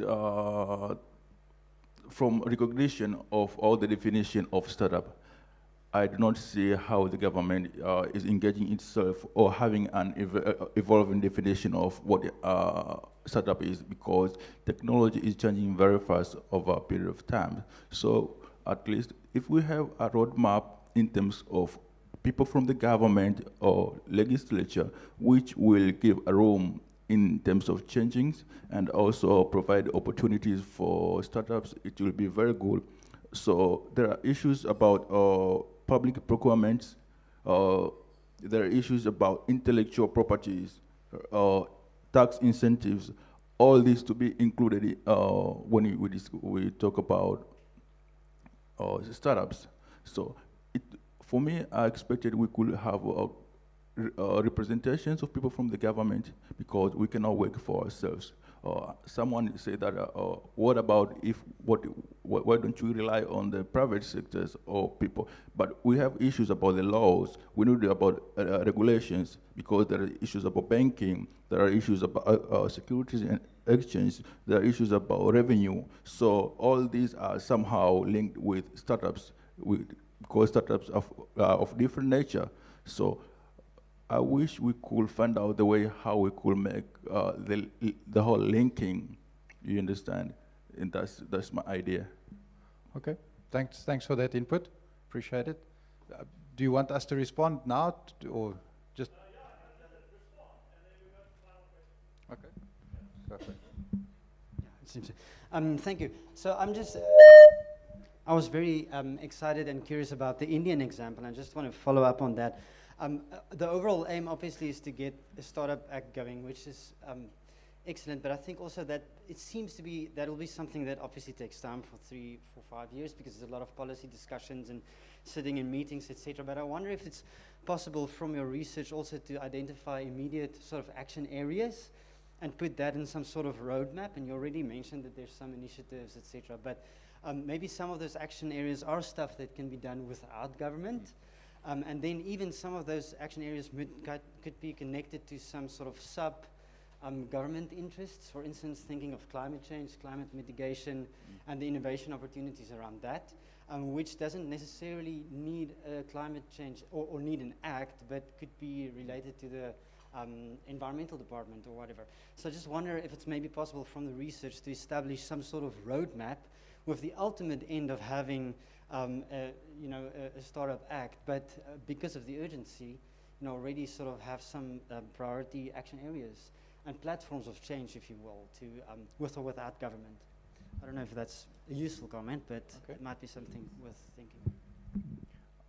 Just briefly, and I'm here the whole day, so I think I'm going to give you feedback on that throughout. But just briefly, the things that stand out topmost, we did a white paper in terms of some of the action areas where we're coming short from a policy point of view, and out of that, number one, access to skills, and the right skills, and the Tech Exit initiative is running already, and it's not something that we are planting in front of government or putting at their feet. It's running already, and it's gaining specifically with corporate South Africa, and the bottom line, one key part of that is just saying we've got a lot of people that have offshored their digital skills because they can't get it locally. And we are challenging corporate South Africa to say, but we want you to take a percentage of that spend and spend it locally. But we'll take up, when I say we, the Tech Exit initiative will take up the initiative to create the skill centers to ensure that you're getting like for like. So not doing this so that you can be points or because it's good for South Africa. You're doing it because it makes business sense. And because it makes business sense, you do more of that, and we get more of a BEE transformation and local development context. Okay, so that's one example. The other one is very much around the labor part of things, so the labor regime for startups, and that sits for me fundamentally where we say, if we're doing this and we are championing this based on the job creation aspect, but we don't have a supporting job creation labor regime, then we are missing the point. And I mean, we're talking around it, but if we don't really address that, then we're not doing this for the right reason. Okay. Okay, so yes, you said there was a second one? Okay. Kaveh, do you mind if I'm going to just leave it for a little bit. Okay. Thanks. Thank you very much. Listen, Stefan, thank you very much for that. You know, talking to government is important. I think very important. But the problem with that is it's run by politicians. And no one's going to say this, let me say it. It's run by politicians who have vested interests. I'm too disaffected. I've been on radio for 27 years. I talk to these people all the time. And it's all about vested interests. It's about a tripartite alliance. It's about making sure that you get re-elected again. And that is one of the big stumbling blocks, I think. You know, I'm not going to be politically correct about it. It is a challenge. The fact that there are politicians who look after themselves first. And that, when there's a Congress coming up, what am I going to do? Upset my unions? So it's something that we have to factor into these discussions as well. But anyway, Christoph Venno is going to just respond to, and let me not give him COVID. Hold on. Christoph's going to respond to one of the questions earlier about, Kaveh, I think your question about the local data, etc. So here we go. Yeah, I just want to answer a couple of questions and make some observations on some of the things that were said, and particularly you on the investor side. So first of all, you know, the story I was saying at the beginning is that this whole process started nearly 2 years ago, and it started from really investors, particularly local investors. You know, there is a huge frustration when you're a VC firm in South Africa about some of, you know, the roadblocks that we have to invest in local company, but also to raise capital. Remember, a VC fund, an investor, you know, raise capital from another investor, a limited partner, usually overseas, gets a pocket of money that then invests in a bunch of startups, you know. That's what the Knife Capital and 40i do. They raise most of their money from overseas. Now, we have in South Africa regulation around capital flows. So to move money in the country, and then when you have to give the money back to the investor, usually these investors receive money for about 10 years, the life of their fund. They have to return the money with some returns. It's very complicated because of the legislation we currently have. Similarly, we have a lot of regulation around IP. So, you know, we really still operate as we were 50 years ago. When you send money offshore, remember, you get to fill a lot of documents to explain why you're sending money offshore. When money comes in, you just get a phone call. What is it for? Okay, fine. We're very happy, you know. When you have to send money offshore, it's much more complicated. It's the same with IP. It's the same with IP, you know. There's a Reserve Bank approval requirement for when you move IP around. So when you are making a deal and you are doing an exit of your company, or you want to, you know, do some restructuring, it's very complex. So we are entrepreneurs. We really need three things, right? We need access to market, we need access to capital, and we need skills. That's the three main things we need, right? Now, if you think about those three things, it's quite complicated, and government is not really making our life easy, and is not making the life of investors easy to raise capital to, you know, fund the digital and venture economy in this country. So it's the investors who actually started this conversation. So just to say that, You know, we can't just, you know, let's just go. Some other overseas investors are going to come to our rescue. When an overseas investors look at South Africa, and increasingly the local investors, the first thing they say before investing in a company, you know what it is? Relocate your holding company overseas. So if you look at you hear on the news all these big deals of South African Cape Town startups raising lots of money. Have you heard about the LiveQ deal? Just a couple of weeks ago. $47 million. That's like R750 million. A South African startup from Stellenbosch. But you know where is the head office of that company now? It's in London. Company was started in Stellenbosch by South African founders, started employing people here, and then as they were raising more and more money, they had to restructure the whole company to put the holding company in the UK. Now, because you have to show substance to the tax authority, you then start employing people in the UK, and what happens next? The jobs are moving from South Africa to the UK. Now, do we want that as South African-based entrepreneur? No. And secondly, we lose one of our biggest differentiators. We have amazing talent in this country. We are very competitive from a cost of engineers in South Africa, for example. Why do you think Amazon is putting the headquarters in South Africa? They know that. But as entrepreneurs, we're really struggling to raise capital to you know, employ this talent and develop this talent. I mean, to the point of that you made, we need, South Africa has a lot of money available. Let's just be clear. It's wasted on a lot of things, but we have money available. So, you know, we've talked about Startup Act, but more than a Startup Act, we need a plan to become a startup nation, right? And it's not just an act, it's also a plan to channel the money and put it in the right places and give it to the entrepreneurs, right? So how do we achieve that? We need a collective energy to achieve that. That's why we need you guys. We need the entrepreneur to say, we are going to create millions of jobs in the next 10 years if we have A, B, C, D, E, etc., and so forth. So we need to put forward to government and parliament a cohesive plan that includes regulation, but not just regulation. Now, we're not alone in this. This alliance we're building is including corporates. Corporates are already doing stuff. You know, they came up with the support of SME Fund with an announcement a few months ago saying we're not going to pay SMEs in less than 60 days and possibly 30 days. They didn't need government to do that. They announced that, and there are 50 corporates listed on the JSE. I've made you out to some of the research. So AfricArena does an annual State of Tech in Africa research report. It's a Pan-African report. We look at what's going on in the 54 countries on the continent in terms of tech. If we go back 5 years ago, Cape Town was by far the leading tech capital of the continent. It was attracting 36% of the money that was invested in African tech startups. 36% of all the money was going to Cape Town startups. Okay, and South Africa was a bit more with Johannesburg and so forth. But at that time, the total amount invested in tech startup on the continent was $300 million for the whole continent. Now, 5 years later, look at 2020, and I point out to the data on the report, and you can see here on this report how much Africa is versus the rest of the world. In the US, $132 billion. In Europe, $33 billion.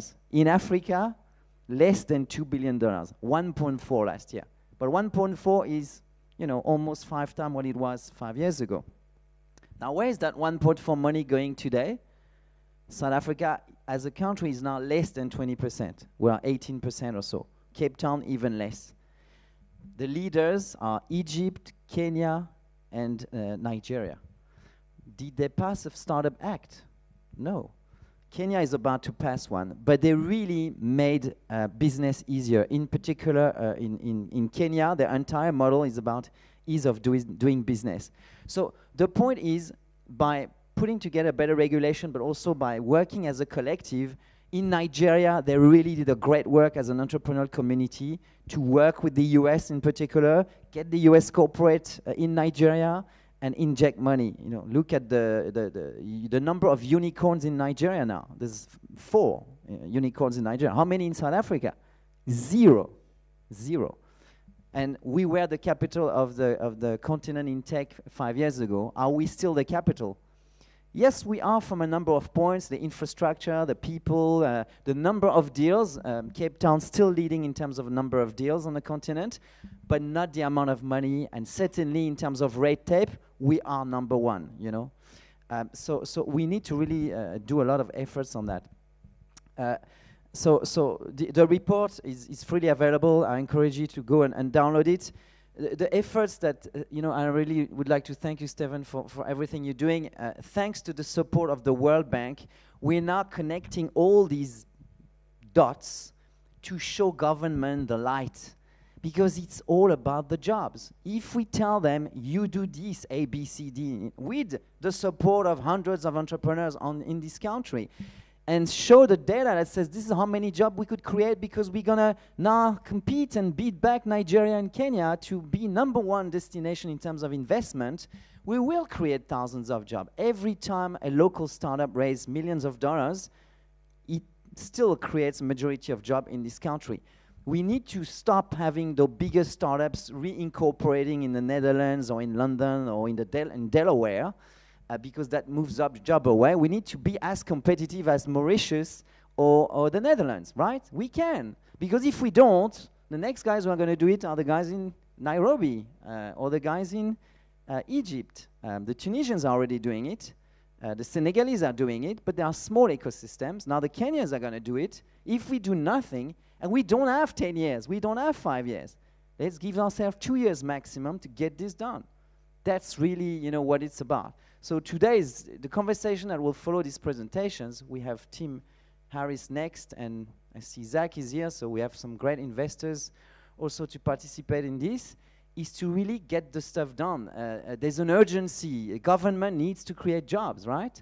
We cannot create jobs without entrepreneurs on board. And entrepreneurs, you know, they can also pack their bags and go somewhere else. A government has to realize that. So we don't want that to happen. So let's get it done. Let's engage. Support Metsi and the great work that the team is doing. That's really important. So just a few observations and answering some of the questions. A lot of data in there. And I think, Stephen, when the World Bank research will be complete, can we make it available to everybody? You know, there was also an act that was written in the early days of this thing. So 8 version of it, you can look at it. I think we can put it online, but we realized that's not the right approach, right? Let's just break down what should be addressed and the story in terms of based on data, you know, to show the outcome of whatever government can do as an enablement. Yeah. So that's basically some few remarks, and thank you very much for this presentation, Stefan. Thanks.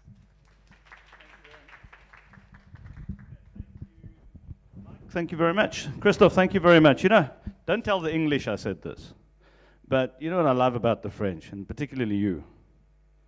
You're passionate, man. And I think you're right, we don't have, Matsi, you were talking about 3 years. He's right, this thing's going to be done and dusted in 2. Things move, and we need to move along with the flow at the end of the day. Just one thing, I've done a couple of stuff with the Mauritian Board of Investors. And the one thing that still hits me right here in this groot diff of mine here is they slipped in the competitive index, right, when it comes to how the ease of doing business. Does anybody know how long it took them to change legislation and pass it through Parliament? Anybody? Take a guess. 6 months. How long? 2 years? Matsi? 1 month. They took it, changed it, passed it, because they want to keep their competitive advantage. And look at Rwanda. You can say what you like about Rwanda, but drone airports, you know, landing your medical equipment via drone, etc. That country moves. And we need politicians like that. Not people who have meetings about meetings with suits, and they have more meetings and then decide to talk to the entrepreneurs and decide to pass an act eventually. So without any further ado, ladies and gentlemen, we'll move on.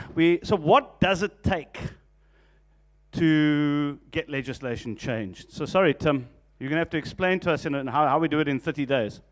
Tim Harris is the CEO of Westgrow, and he's going to be joined by the Public Affairs Officer at Westgrow as well, Corin Bosman. Let's hear it for them. Thank you very much. 30 days. Tim, that's your bit.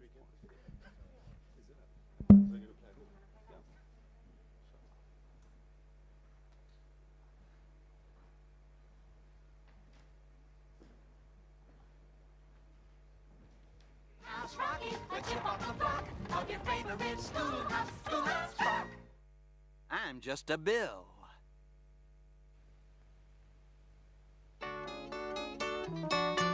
Woo, you sure gotta climb a lot of steps to get to this Capitol building here in Washington. Well, I wonder who that sad little scrap of paper is. I'm just a bill, yes, I'm only a bill, and I'm sitting here on Capitol Hill. Well, it's a long, long journey to the capital city. It's a long, long wait while I'm sitting in committee, but I know I'll be a law someday. At least I hope and pray that I will, but today I am still just a bill. Gee, Bill, you certainly have a lot of patience and courage. Well, I got this far. When I started, I wasn't even a bill. I was just an idea.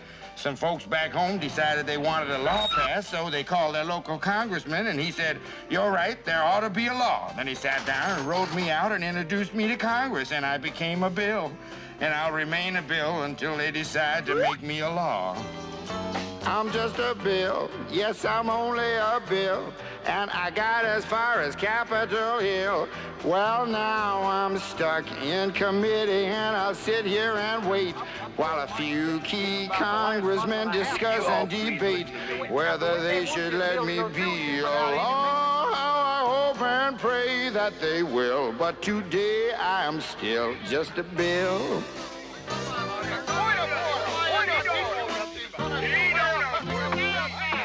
Listen to those congressmen arguing. Is all that discussion and debate about you? Yeah, I'm one of the lucky ones. Most bills never even get this far. I hope they decide to report on me favorably, otherwise I may die. Die? Yeah, die in committee. Oh, but it looks like I'm gonna live. Now I go to the House of Representatives and they vote on me. If they vote yes, what happens? Then I go to the Senate and the whole thing starts all over again. Oh, no. Oh, yes. I'm just a bill. Yes, I'm only a bill. And if they vote for me on Capitol Hill, well, then I'm off to the White House where I'll wait in a line with a lot of other bills for the president to sign. And if he signs me, then I'll be a law. How I hope and pray that he will. But today I am still just a bill. You mean even if the whole Congress says you should be a law, the president can still say no? Yes, that's called a veto. If the president vetoes me, I have to go back to Congress and they vote on me again, and by that time you're so By old. that time, it's very unlikely that you become a law. It's not easy to become a law, is it? No, but how I hope and pray that I will. But today I am still just a bill. He signed your bill. Now you're a law. Oh, yes. So this is Corin Bosman, my colleague. She kind of runs our legal and regulatory. And the weird thing is, our process is almost identical to what you saw in that clip, right? If you have an idea that's going to become legislation, you basically have to follow all of those steps. The one big difference that Corin just pointed out is that in that little clip, the congressman came up with a good idea and tabled it in Parliament. This is possible in South African Parliament. It's just never happened. It's called a private member's bill, and they do get tabled, but they haven't yet been passed. The one example that I can think of, Corin, where there was a bit of a shimmy to make sure something happened was with the private member's bill on cannabis, which wasn't actually passed in the end, but then government kind of put forward their own agenda and said, right, we're going to do this anyway. But aside from the fact that private members' legislation has never yet succeeded in South Africa, that standing us to deal with legislation, and we now both work at Westgrow. The important thing about the legislating around what Christoph just said, he kind of gave a very clear analysis of the problem, with the potential solution being a Startup Act, right? Now, the Startup Act can be two things. It can be a sort of platform for change, and it might never become legislation, but it's a simple idea that we can unite around, and we can merge the efforts of Simodisa and AfricArena and Silicon Cape and all of the other players that are in the room and not in the room today to kind of unite under this banner of a reform agenda to drive the change that the tech economy needs, right? And that would mean essentially you're trying to advance policy without necessarily resulting in a law being passed, right? So, but what the interesting thing about policy is that that's where the legislative process starts, right? Put this down. You know, there's policy, there's apex policy, there's departmental policy, and then that policy gives effect to legislation, but it also gives effect to a number of other things. It basically dictates how government acts. And you can almost think of the policy as the dream, and saying, this is what we want to achieve, this is the dream, and this is how we believe we can achieve it. Then legislation is, okay, first you have this, your big policy, which would be, for example, your National Development Plan.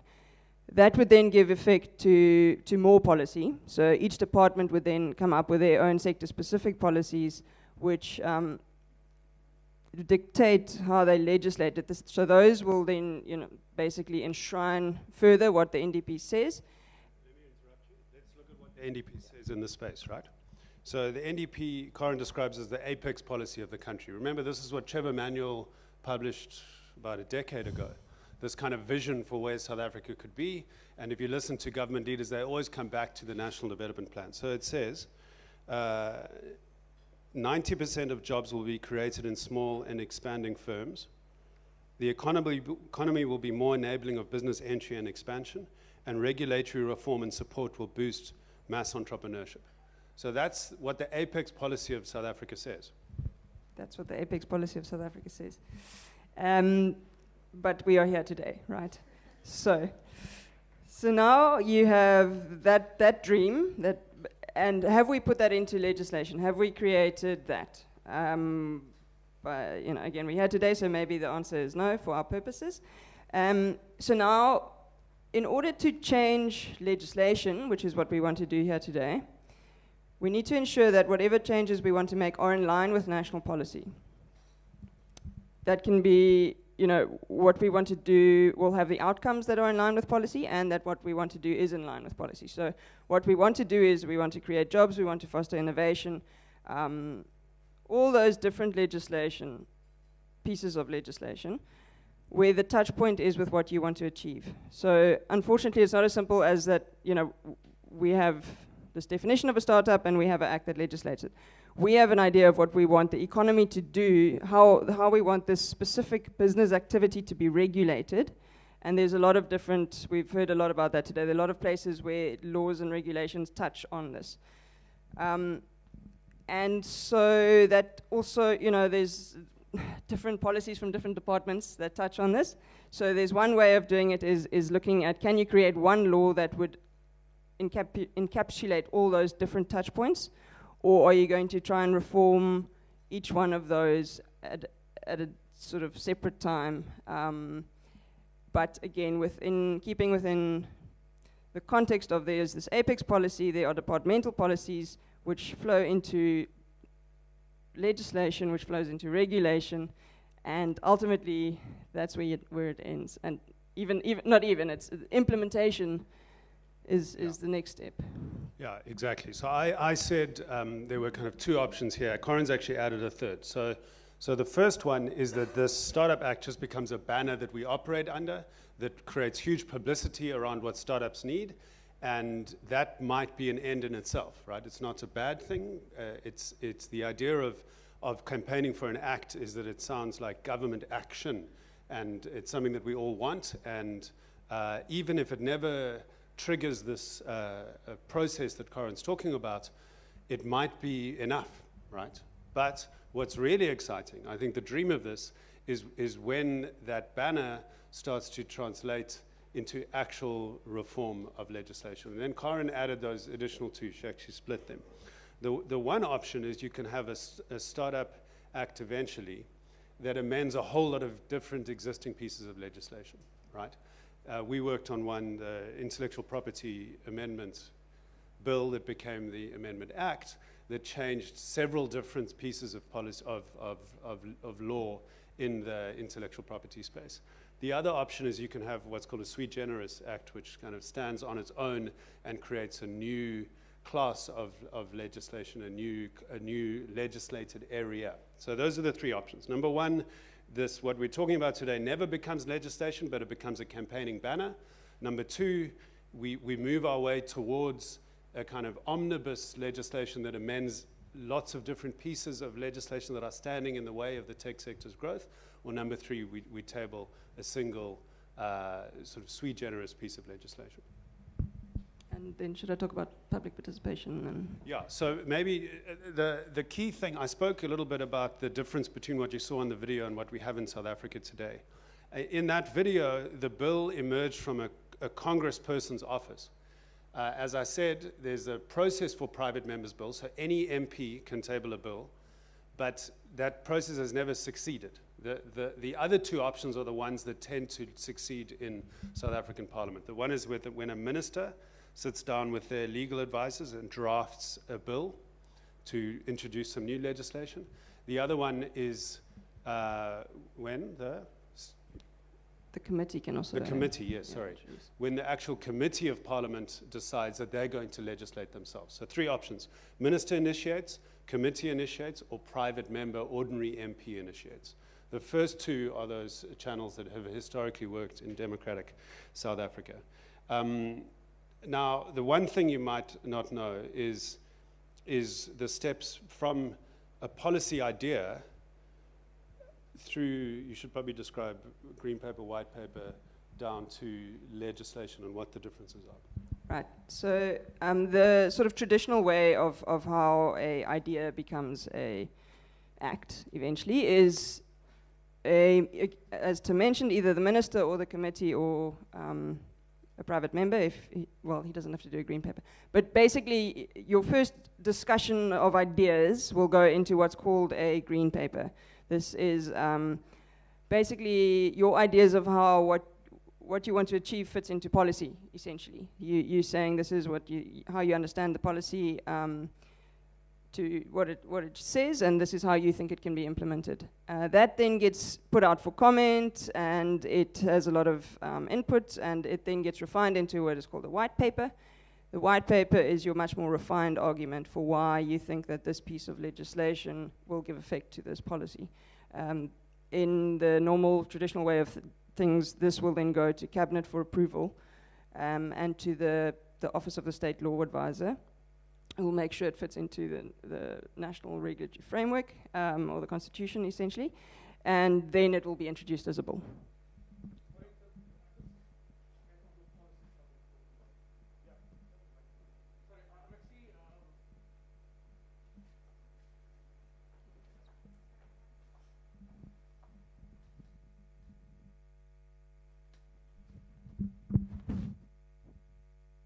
Hi. One of my business partners is a school code, who's been sitting with Angie Motshekga, Western Cape, National Minister of Education, on coding. They've had their coding workshop 2-3 years ago already, and in Johannesburg, and they give input and advice and structure to those ministers and portfolio committees.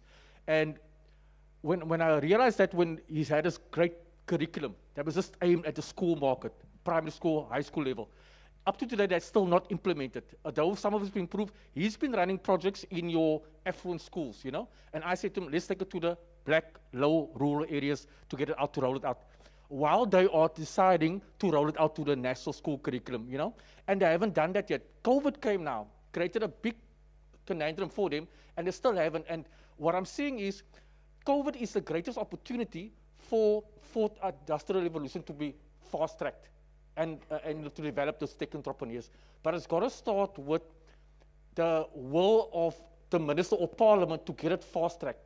And I'm not sure why that delay is still there, where we have the curriculum available that's not endorsed or accredited by your SAQUAs and your Amalusis yet, but we have it available. It's working already for the private sector to get a structured curriculum out there to teach black disadvantaged learners about code, to put them into that technology sector. But it's still not being done. And like I said, I did it in 2017. I actually sent you an email, Tim, when you send something out about policy and stuff like that. And I tried to participate in that. I was ignored.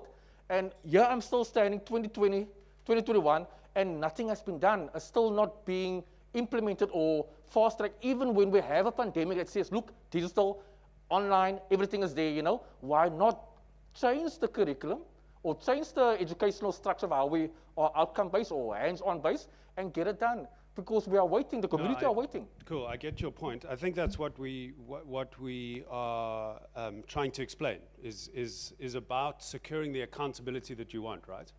So the only reason you've got people who work on legislation standing on the stage is because you want to have that accountability, right?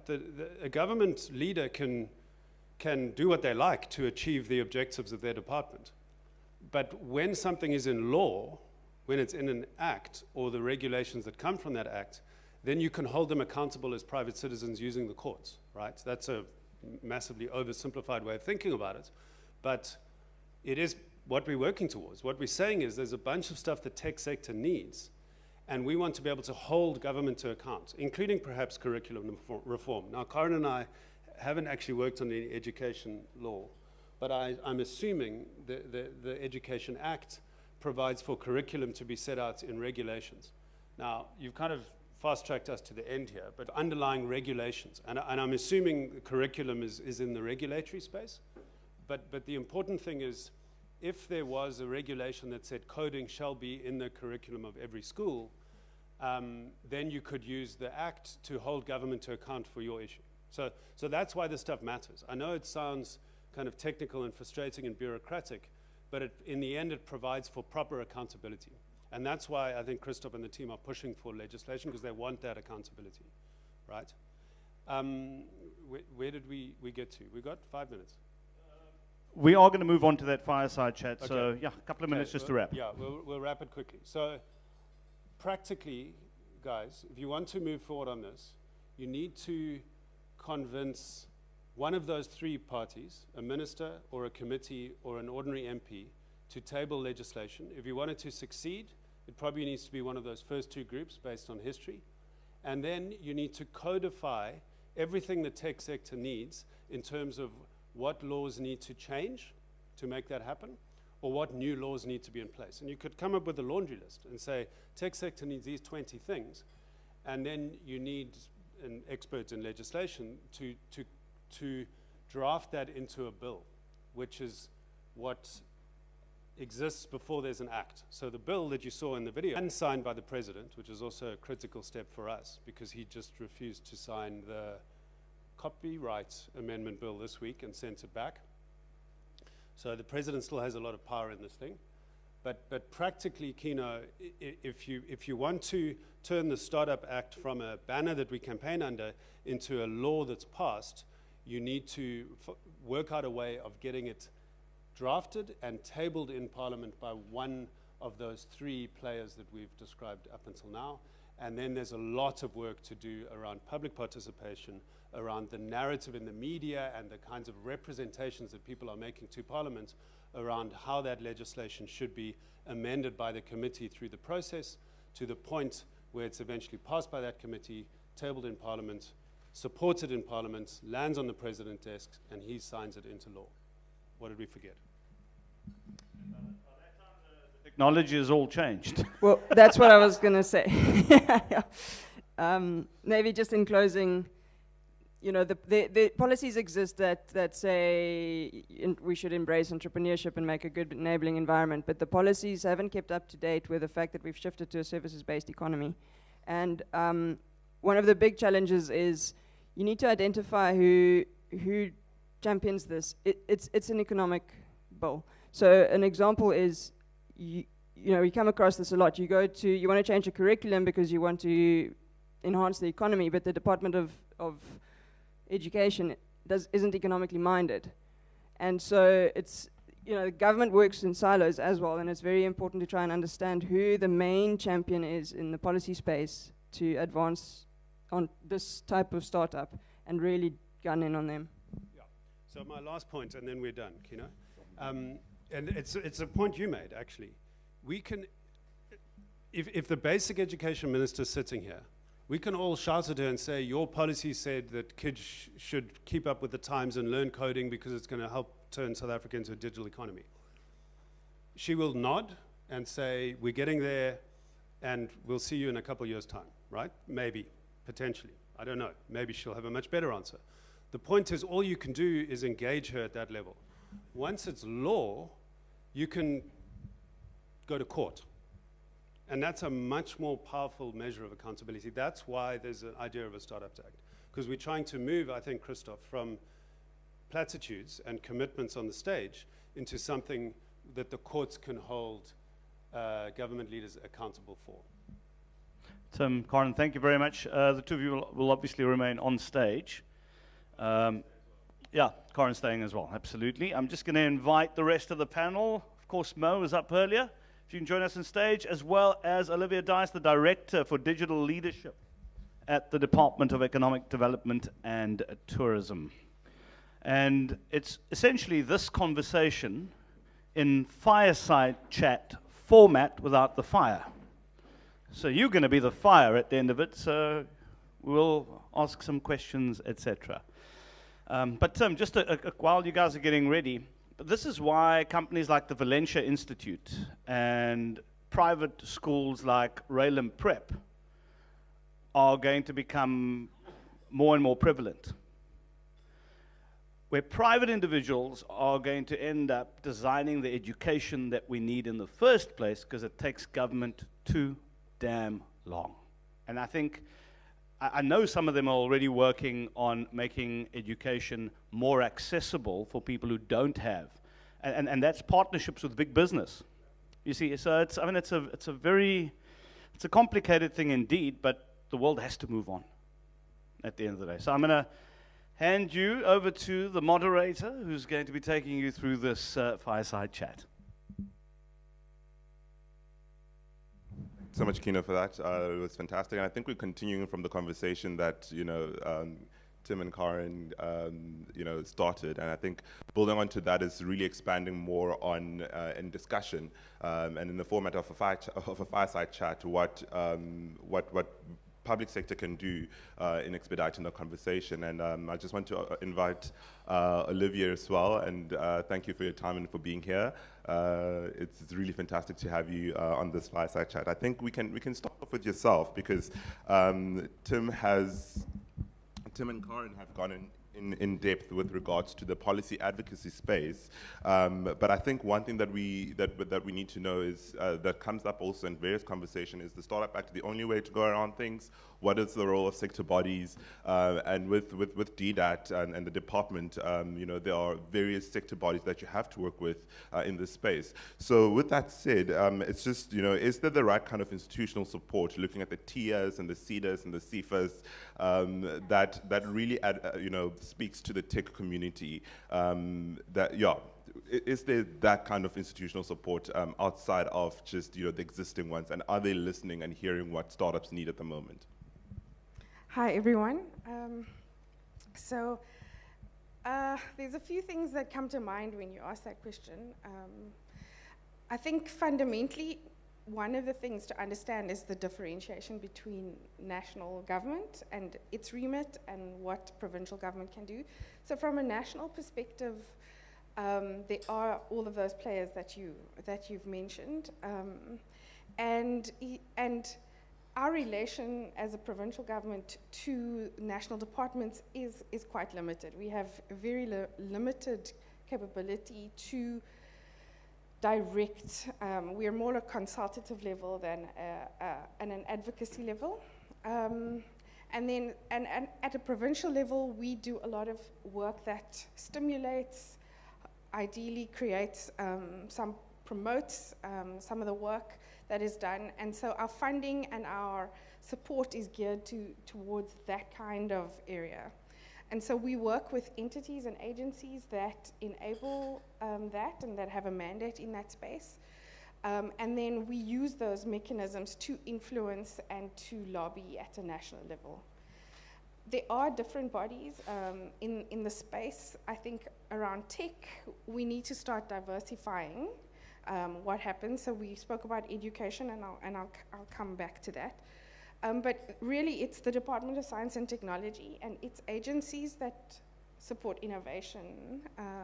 Then you have the National Department of Small Business, and they do a lot around entrepreneurship support, funding.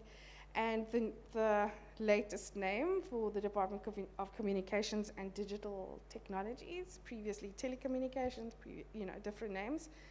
And that department has probably, I would just say the last 3 years has had the most consistent leader.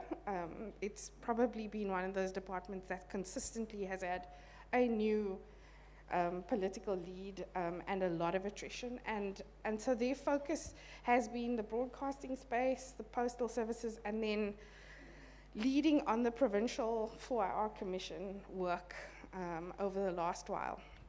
And so that is in that space, I would, from my own working and dealing with that space, the department's quite autonomous. They don't engage very widely, and so they often have new people on board, so you never know who you're trying to get hold of, and it's quite difficult, just from a Western Cape perspective. I think generally, I'm going to speak frankly, we're a Western Cape DA-led province. Nationally, they have other imperatives. So it's always, you've got to juggle some of the political issues that underpin what you're doing when you engage, although at a government level, we are supposed to separate politics from the administration. But we always have to bear that in mind as we engage. And so in a Startup Act space, I think it will be prudent that it's economic centers in the country. That would aid quite a bit. If I look at the policies that have recently been promulgated by the Department of Communications, a lot of them are focused on some of the underlying elements like broadband. So if you look at where their focus is going to be in the next few years, it is broadband infrastructure rollout. When we look at the country, there's lots of provinces outside of the Western Cape and Gauteng that and KZN where there's just a lack of infrastructure. So there's a big focus on infrastructure. They're trying to do the cloud and data policy. There is a shift from towards trying to accelerate skills, which I think is about listening to what industry needs, whether implementation is another thing that we need to kind of address. But I think there is some space that's been created for that. But really incentives for startups, it's glaringly absent. If you look at what the strategy that's currently being put in place. So I do think there is a space for lobbying in that area. I don't know if I've answered your question. No, that's fantastic. I think you went into actually, what the ecosystem needs, but again, it's so fragmented, so across so many different departments. And I think I would just want to also just lean onto that and move to Tim, because you mentioned previously that there was reforms, for example, in IP legislation, and the fact that the president didn't sign, the copyright bill, and then recently the loop structure was, repealed by the Reserve Bank. We see this back and forth in different departments when it comes to legislation. Is it in a way progressive, or are we not really, or are we not really responding to what an entire ecosystem needs? I've sat on this stage and on many stages like it, talking about topics like this, particularly about government and the tech sector, probably several hundred times. This one is different, because normally we sit and everybody gathers and says, we need one of three things from government. We need more funding, or we need some regulation to get out of the way, usually, or we need or perhaps sometimes regulation can enable as well, to be fair. Or the third thing is we need some kind of government program that's going to support us, right? And that's it's very rare that you get anybody asking for anything that isn't on that list. That's usually one of those three things we're looking for from government. The reason why talking about legislation is quite unique and actually quite exciting is because you don't realize it, but legislation underpins all of those things, right? So if you want money from government, it only exists because the revenue law is passed every year. That budget process we go through, it actually triggers this like huge process of legislating in Parliament every year around February. And the money that the small business department has to spend on a program to support you only comes because it was voted in Parliament. So it's driven by the financial laws. The program or the regulation that you might be looking to get implemented, the curriculum you're talking about, or some regulation exchange controls that you want removed, they only exist because legislation has been passed that provides for those regulations. So again, legislation is important. And then thirdly, the programs that might be in these policies that Olivia is talking about only become real when they are enacted in enabling legislation, which has the real added benefit for all of us of being challengeable in court. So you can't really go to a minister and say, your policy said you would do this. They'll say, well, we didn't get around to it.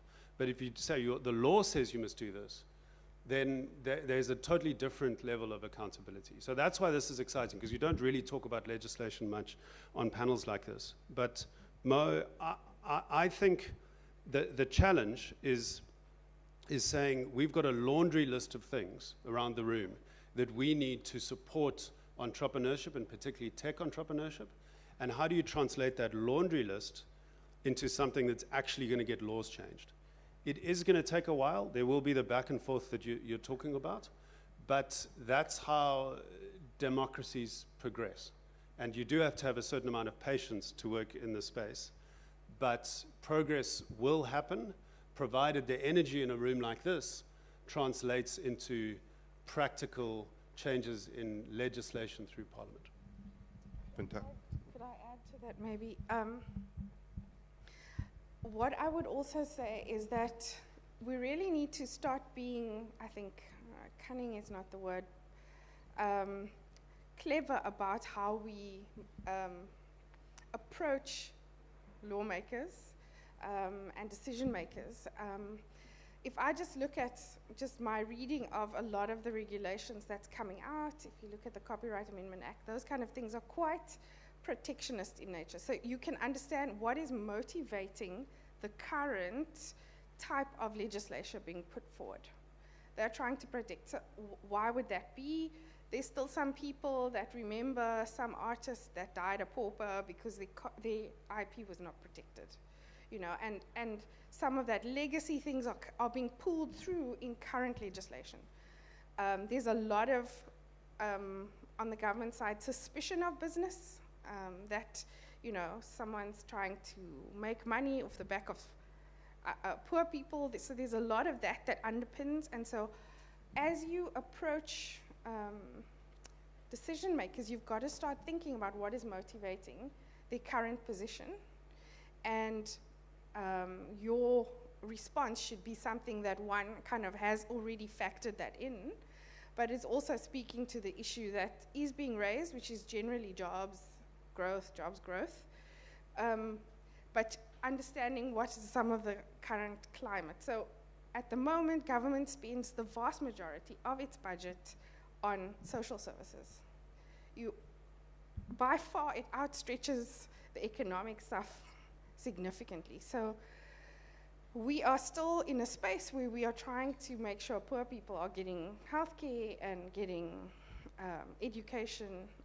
And then in the education space, when I deal with my counterparts there, you know, in some provinces there's still schools with pit latrine toilets. You know, so you have to think about what is motivating some of the current decisions.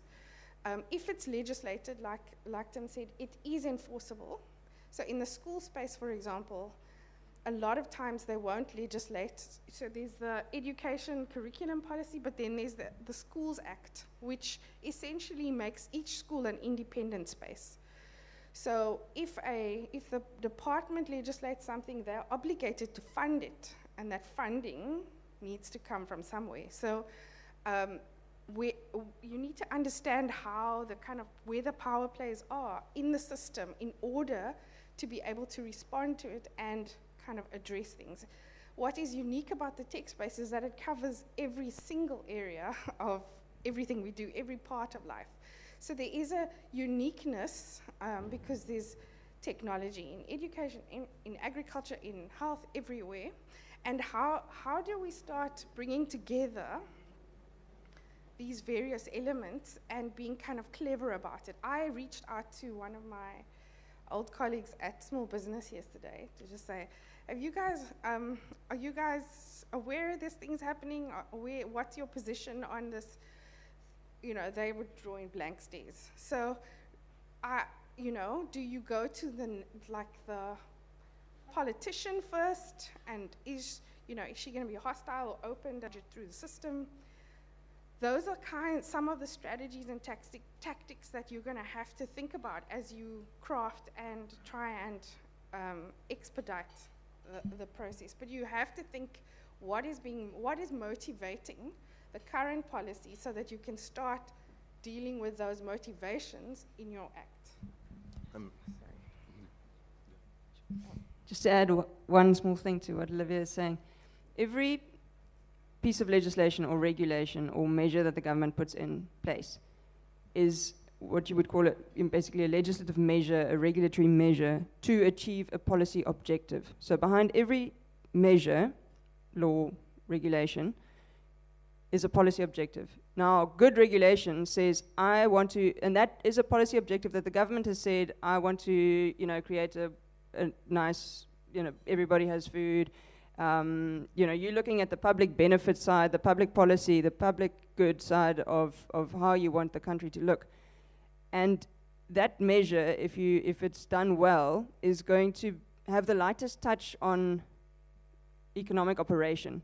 So it's not going to unnecessarily hamper economic operation. So I want all the businesses to be registered and licensed so that I have all the data so that I can make policy decisions because I've got this data. But if it takes you 7 days to stand in a line outside to register a business, then you're not really, then you throwing the baby out with the bathwater.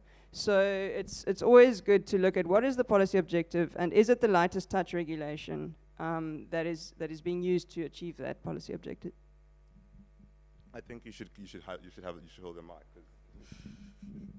Question comes to you as well, which is, and off the back of that, we've engaged in depth on the policy formulation perspective, and the one thing that we discussed earlier on, and Stefan also touched on it, was the distinguishing between a Small Business Act and what the Startup Act aims to do. As the tech community, how do we create that distinguishing factor so that it actually appeal to what you just alluded to in terms of the objective of the act? What are the key considerations that we need to start putting in place? Okay, I'm going to tell you a quick, very short story. Last year, this time, was chaos. Half of the businesses were shut down, half of the businesses could operate.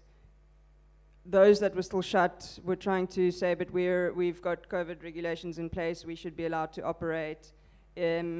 What happened in that moment was industries and sectors found themselves. And they found what they stood for. They came together because they had to together lobby national government to open their industry. And it was actually, in retrospect, quite beautiful to see because it's something that South Africa hasn't done very well, is to really, for industries to come together and really speak well. You see it in the agricultural sector. You've got quite strong industry associations that know what they stand. It's easier to know what you stand for when you're selling oranges. But they are still, they've understood who they are, what they want, and how to communicate that. So it's incredibly important before anything else to really, really, really define what you mean by high growth startup. Who are you? What is your objective with what you are trying to achieve?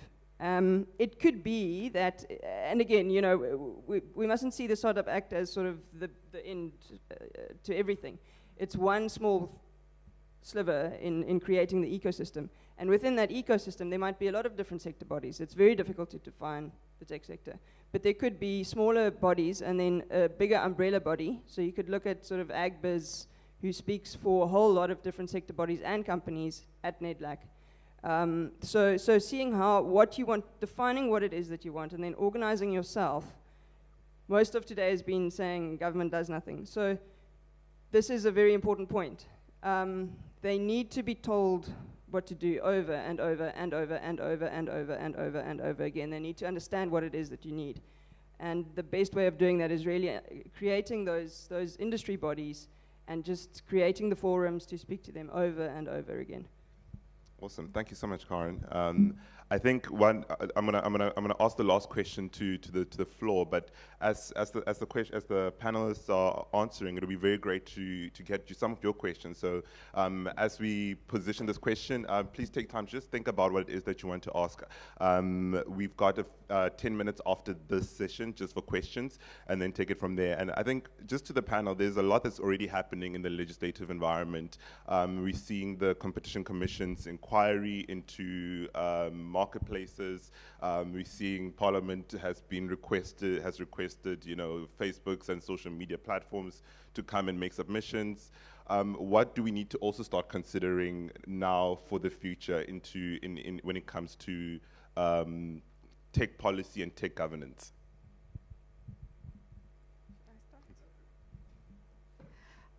Okay, so when Mo, I'm going to look at some of the responses I wrote. I think generally, firstly, South Africa is going to take a while to get a lot of regulations in place. So 5 years is a very short time in government, but a very short time in government, but a very long time in tech, and that's got to be recognized. In the space at the moment where I'm the things I hear a lot is around ease of business. So what you were mentioning earlier, Kino, at a provincial level, that's our kind of immediate priority. So ease of business, and within that they're looking at construction, they're looking at port efficiencies, but there's also something called government-facing business services that need to be addressed. And so I would kind of offer that as a space, particularly if the sector wants to lobby on particular regulations. I know they're looking at UAVs as an area because, of the commercial licensing being so difficult. So they've already identified that. But there are other things that you might have come across whether it's in the education legislation space, whether it's in another area, that if you want to raise it, put it on the table very soon. I think national government, from what I hear, are also saying ease of business. So that does that is interesting. We can, at a provincial level, lobby our ease of business kind of key priority people to be picking up a lot of things in that area.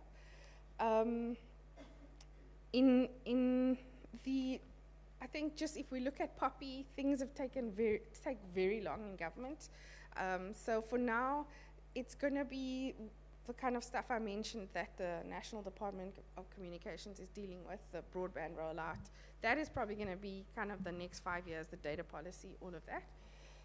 But if you look at what's happening internationally, you are seeing an increased lobby around tech regulations and putting in place things for tech. So some of what I think might be coming on the horizon, but not in the immediate future, are things like creating. So in the design principles of technology, where's the friction? So more friction in the process, so that you can kind of deal with a lot of the kind of fake news and social media spread. I think there is going to be a lot looking into how tech companies cannot be kind of uncurtailed in terms of what their users are doing. I think the Competition Commission's probably going to be focusing even more. So free services, what does that mean? How does it kind of lock the user into vendors? Those kind of antitrust stuff will come in. I think there's going to be more focus on what are the consequences of legislation, of a technology, sorry. So for example, in the UK, they're looking at age-appropriate coding. So, you know, if the internet is actually mostly for adults, how do you then start putting in regulations around that? I think there's going to be a lot more kind of honing in on tech, on how this AI works and the greater implications in the future. I don't think South Africa's ready for any of that yet, but I think what will happen is that they'll watch what's happening in the EU, in the US, and then start modeling some things. Yeah. Okay, just 3 quick thoughts to try and build on what Olivia said. I love Starbucks, right? For one reason. Anywhere in the world, you can get free Wi-Fi. It's a little top tip. I spend most of my time in overseas cities when I'm looking for Wi-Fi sitting outside of Starbucks, unless it's really cold, and then I'm inside. I went to the Starbucks in Camps Bay yesterday. There was nobody in it, but there were 40 Cape Townians standing freezing on the pavement drinking coffee from a local guy next door. I think Cape Townians have a real kind of healthy disrespect for big global players. And I think that gives us an advantage in this stuff, right? I think it's exciting that Parliament summoned some of the big tech players. I think it creates space for innovation and startups to emerge, and that's a good cultural fit for our city and our province. And I think it's also the name Startup Act is carefully chosen, right? This is not the Technology Act. I don't think Karen's saying we need all the big tech players organized to lobby for what they need. Startups need something different from what the big tech corporates need, and that's what we're honing in on. Also, what Kino said is sometimes you just leave government behind, you leave policymakers behind.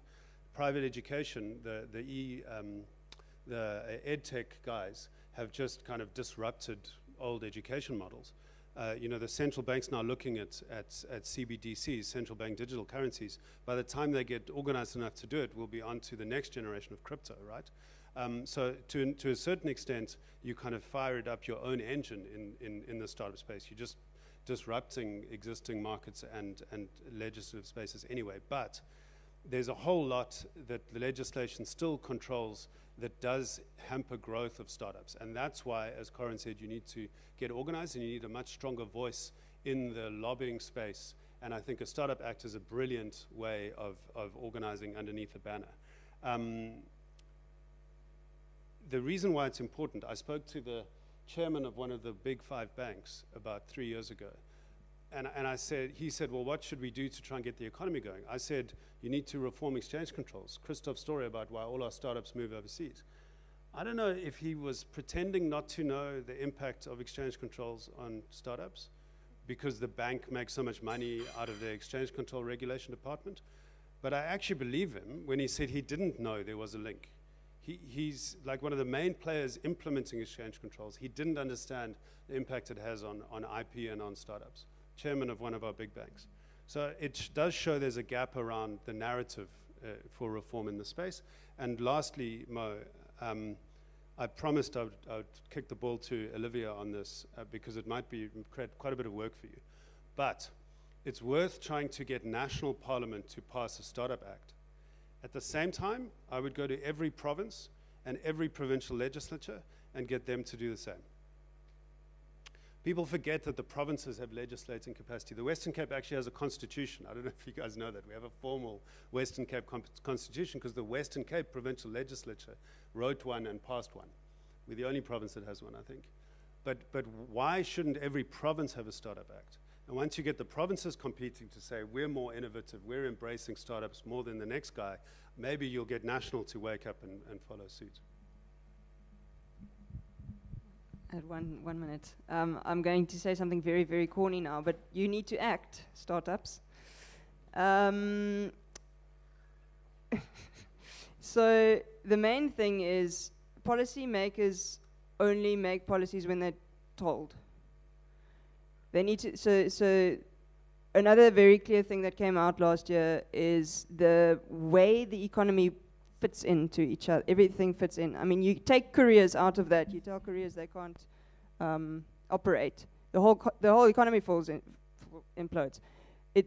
Every single little thing works as a system, and it was quite clear when they put out a rule in Pretoria saying the beaches are closed, and then they open fishing, and but you need to be on the beach to fish sometimes. So, but they're very far from the beach. So there were very small little things that just made you realize that they need to be told all the time how the economy is operating in order to create that enabling environment.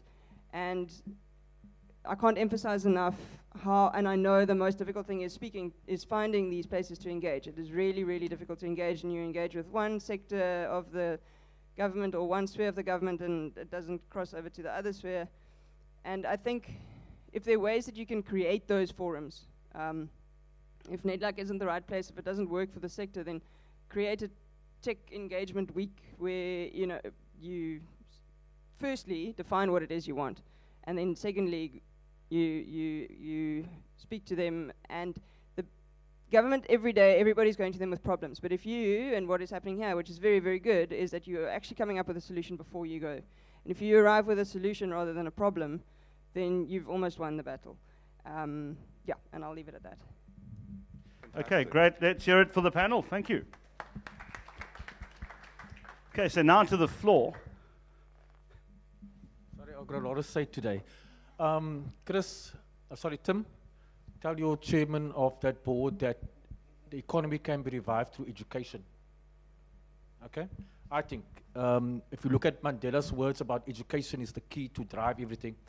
Education is a fundamental part, for lack of a better word, to use that to push your narrative, that propaganda of what you want to achieve holistically.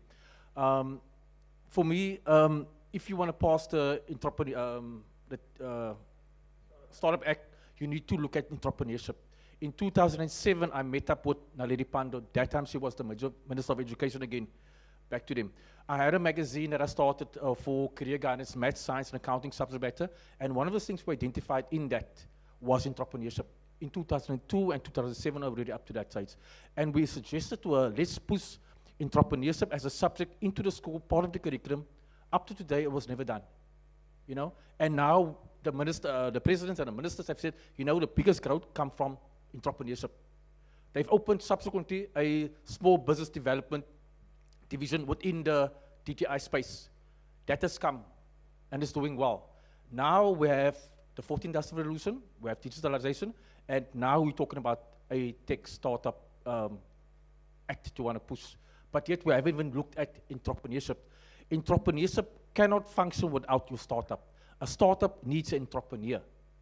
That's the basic. And if you don't have that basis point of entrepreneurship within that act, it's not going to work. It's going to fail.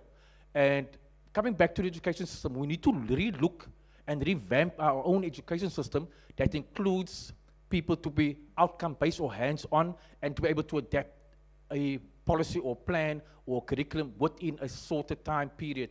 We can't wait another 20 years for something to happen. It's taking too long, exactly what you're saying. And we're too social-based and not entrepreneurship-based. And yet that is our growth factors, to create jobs and opportunity. We need to also include your SETAs. If we need to create a tech SETA, currently we're looking at support and funding from the MERS SETA, who is in the metal space, that you can apply for funding for your tech side of things. I think it's stupid, but we need to look at either a entrepreneurship SETA and a tech SETA and bring those three together so that they can speak to all those departments, education, business, technology, digital, and that they too divided, they too on their own. We need to look at how we bring them all together with one body that says entrepreneurship and tech is one thing, or two things, but working together as one in the same direction, and we can tap into education, change it, adapt it, and we can tap into digitalization, change it and adapt it, or to small business. And then also look at what does an entrepreneur look like? Is it male, is it female? What does it need? What's the requirements for entrepreneurship? And guide those people to say, you know, I want to study entrepreneurship as a subject, or as a curriculum, as a career, and then know that I can register a business within 2 or 3 hours, or within a few days or a couple of years, whatever the case may be, and get all my regulatory compliance stuff together so I can start my business with a profile, with a business plan, with all the requirements, and access to funding. And that's what we lack. In the other countries in Europe, there's access to funding, and the guys don't even worry how you spend and waste that money. So all I'm trying to say is, you know, as an entrepreneur, I found that there's enough money, yes, but I remember back in the day when entrepreneurship was becoming a buzzword in 2002, 2005, and to sort of categorize it, the black entrepreneurs were still starting out, your black diamonds and those people. And those people got the money from government and funding, and they spent it on a fancy house and BMW. And they tainted or gave entrepreneurship a bad name in that sector.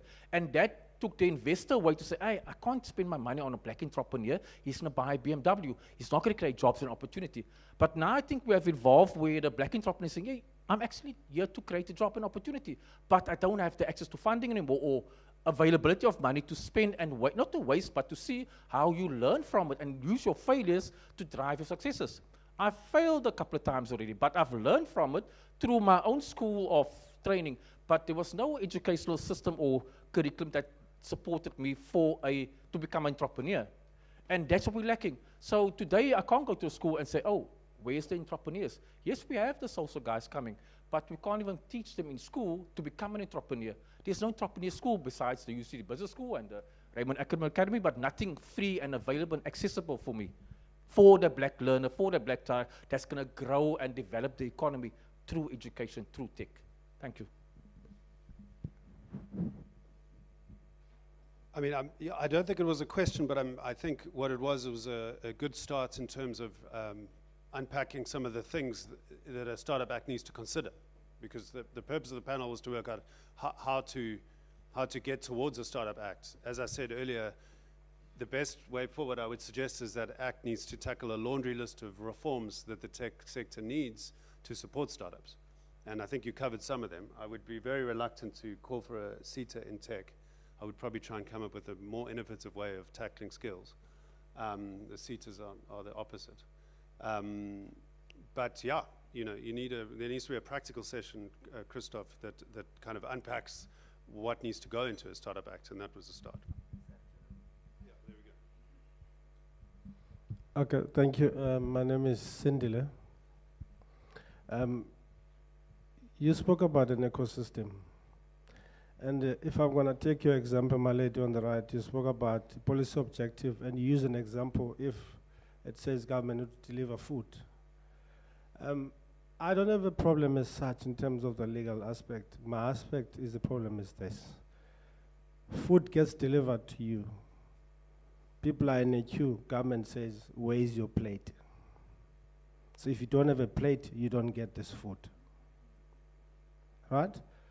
So I want to ask, yes, the legal aspect gets done, it gets turned into law, but once it comes to the application at the bottom, I mean, I looked at an application that I was doing for industrialists.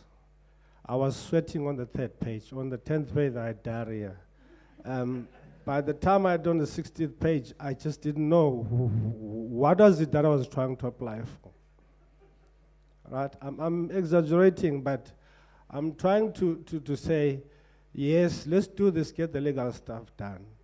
But can we also make sure that the guys that are responsible at the lower level to make sure that this policy objective gets achieved, create an ease of use for us to be able to interact with the program. I can't be coming from Kanduli or from Guguletu and you ask me questions that I will never be able to answer, things that I will never even be able to give you, because I will never have them, right? What I have is this innovation or this concept, this idea which will progress, create jobs, and do all these things that we want. Thank you.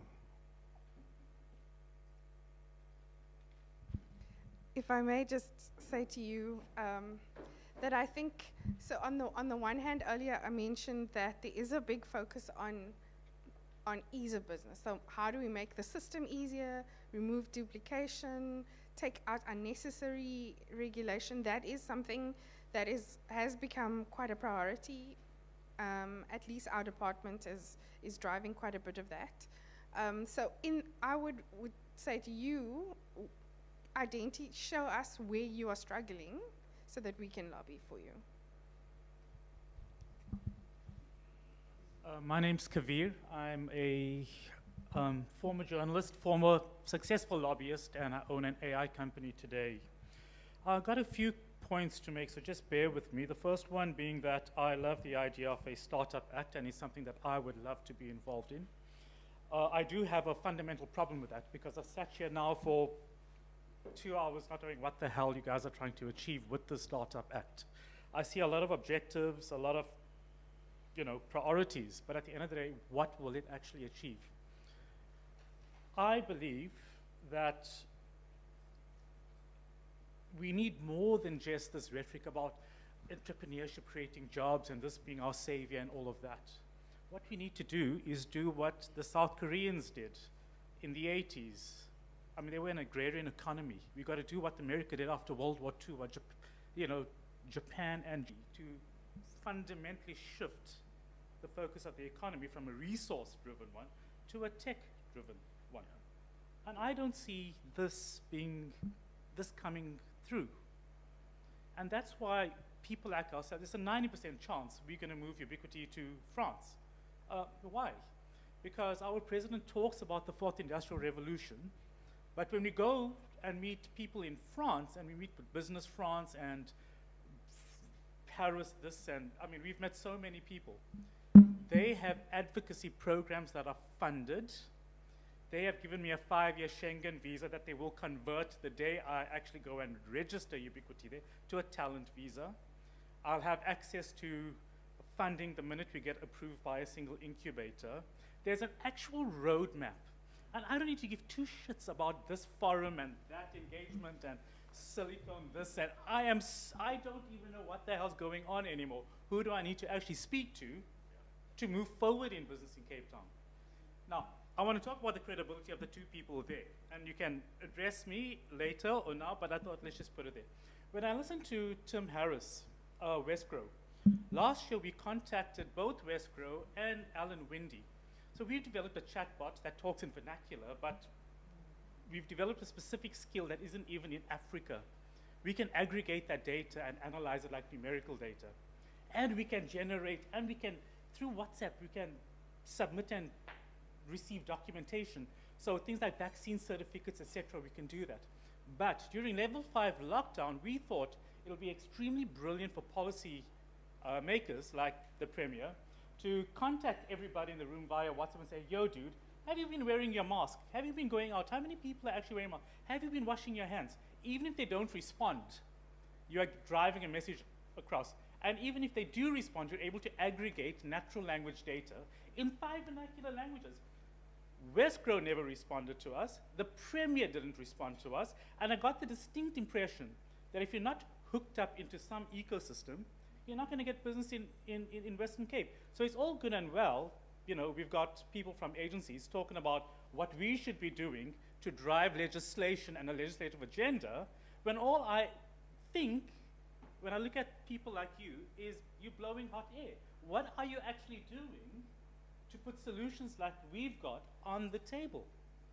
Why doesn't Westgrow answer damn emails? I mean, if you are the director of digital leadership, I mean, how much do you actually know about digital leadership? How can you assist us? How can I develop this? Because as a journalist, I wanted to democratize access to information to promote financial literacy because it's too expensive. I'm going to have to take my solution to the European Union because I can get a meeting with the head of blockchain at the European Commission within 1 day. I can't even get some low-level person at Westgrow to respond to an email. Why should we be here in South Africa? Why is legislation the priority? And if we are going to be lobbying government through this legislation, why are the objectives so weak that the one actually says ensure compliance by the minister through this legislative framework. It is bullshit. So that's my comment, and I would like a response from the two of you, because I would like, the cool thing about these things is that you may not be aware of it, but I think it's worth your while to know that these things are important, because you may genuinely believe in, I won't even talk empowering, let's talk about enabling people like me.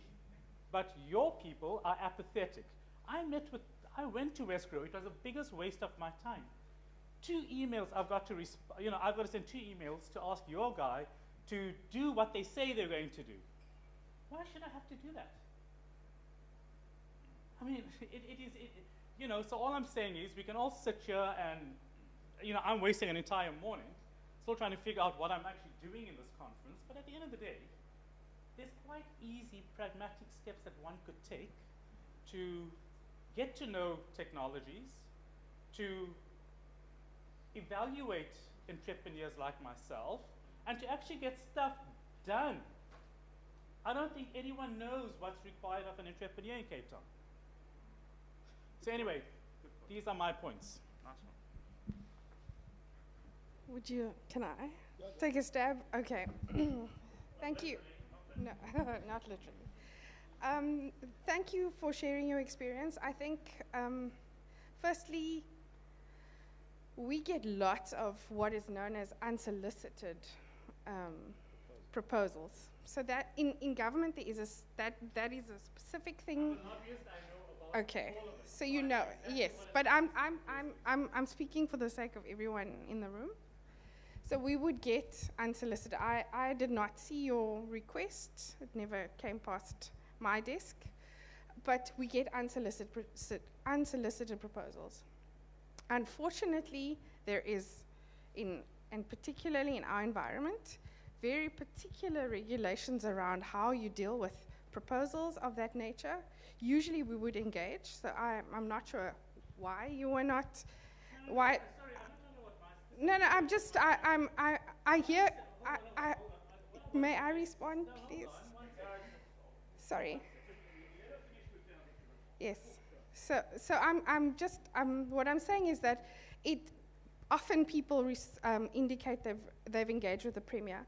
That often comes down the channel, and someone in a department would deal with that request. I'm not sure who that would have been sent to. I'm sorry that it wasn't resolved.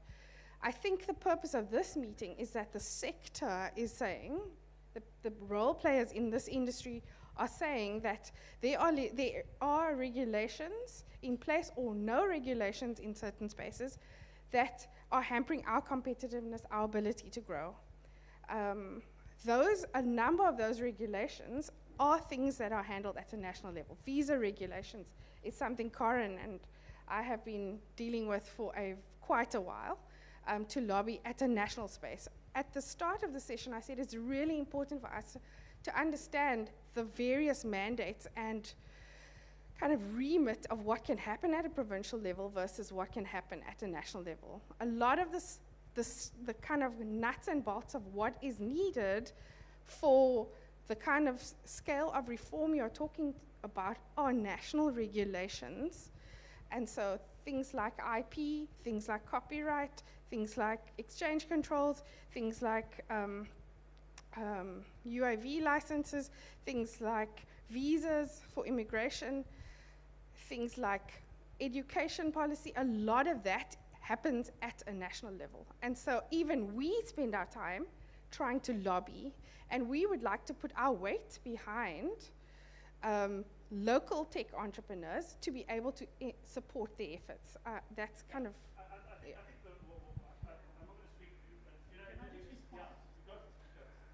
I'm sorry, with due respect, I think you're being disingenuous in that response. For the simple reason, I gave you a precise example of something that sounded like a deviation from the PF, from tender being an unsolicited bid. My answer has nothing to do with that.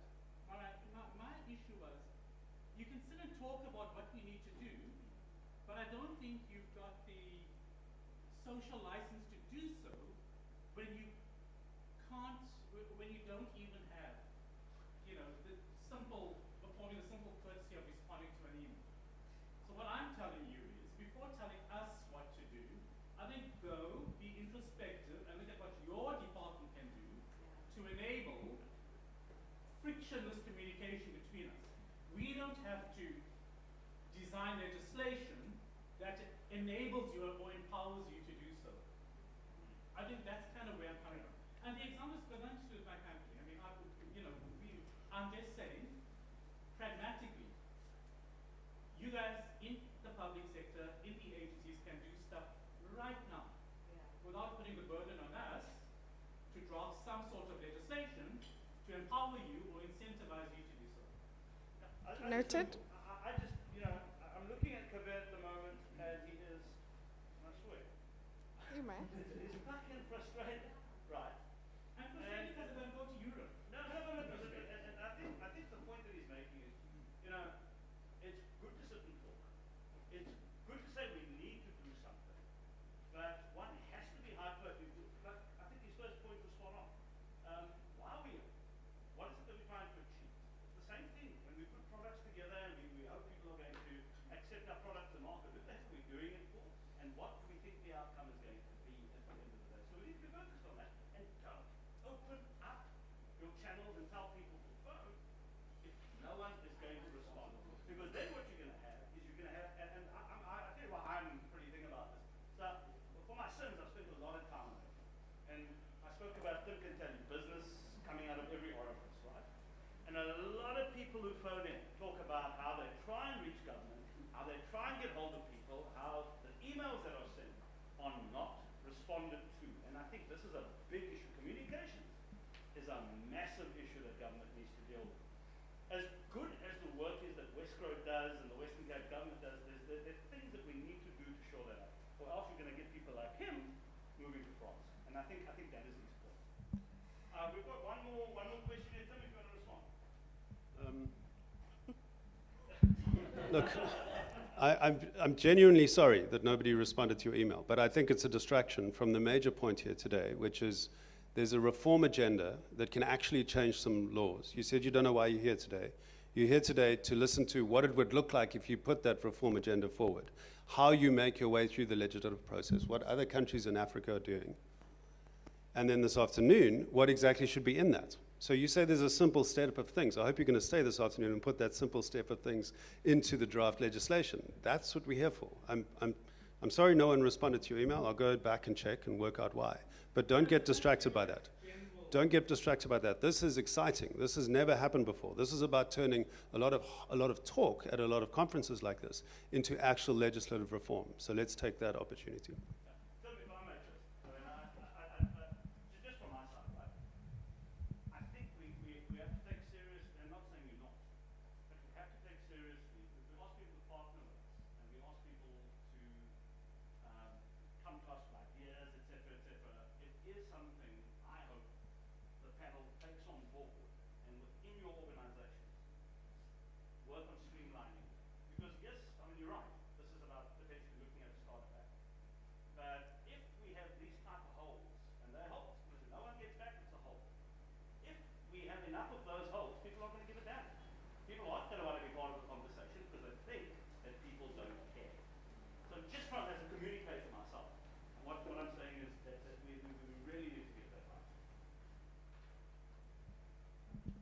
Hi, good afternoon, everyone. My name is Matthew. Thank you for your contribution. It's been fantastic so far.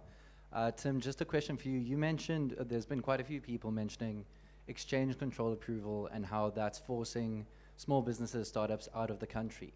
So I would just like to ask your opinion, if for people who don't quite understand exchange control approval, the only real impact it has is when there isn't an arm's length transaction between the entity in South Africa and the foreign entity.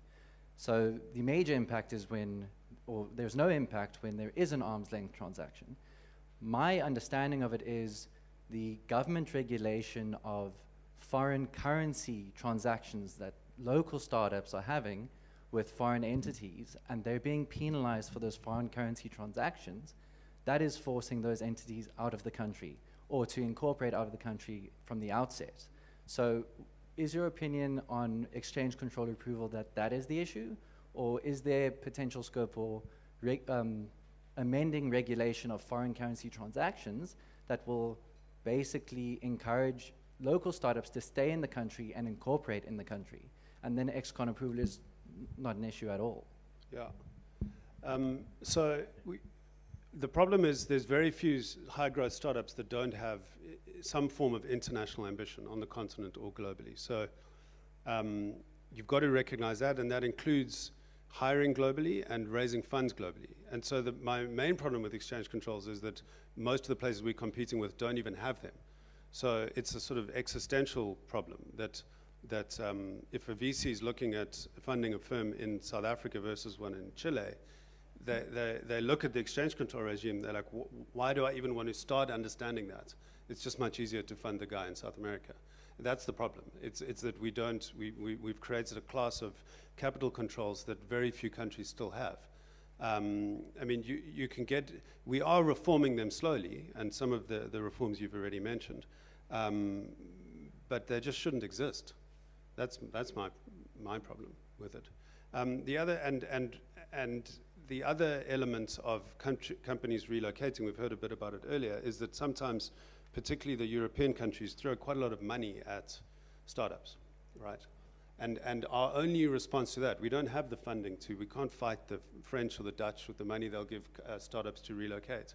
But what we can do is be more organized between industry and government, which is the objective of this session, and move quicker on the regulatory and legislative space, which I think is the purpose of this afternoon session. So actually, we have to do this. Otherwise, we will get hopelessly outgunned by the developed economies who can throw lots of money at startups. If we don't get this agenda right, then we will lose. Okay, anybody else? Because we're going to wrap now. Apparently, our next guest is called lunch. So... We can wrap it from here, and thanks to the panel, Tim, Olivia, and Karen. It was fantastic, and thanks to the audience for the questions. The next session is very more engaging, I believe. Lunch, as Kino said. Thank you, everyone. Okay, we'll be back at about 1:35. Thank you very much. And by the side.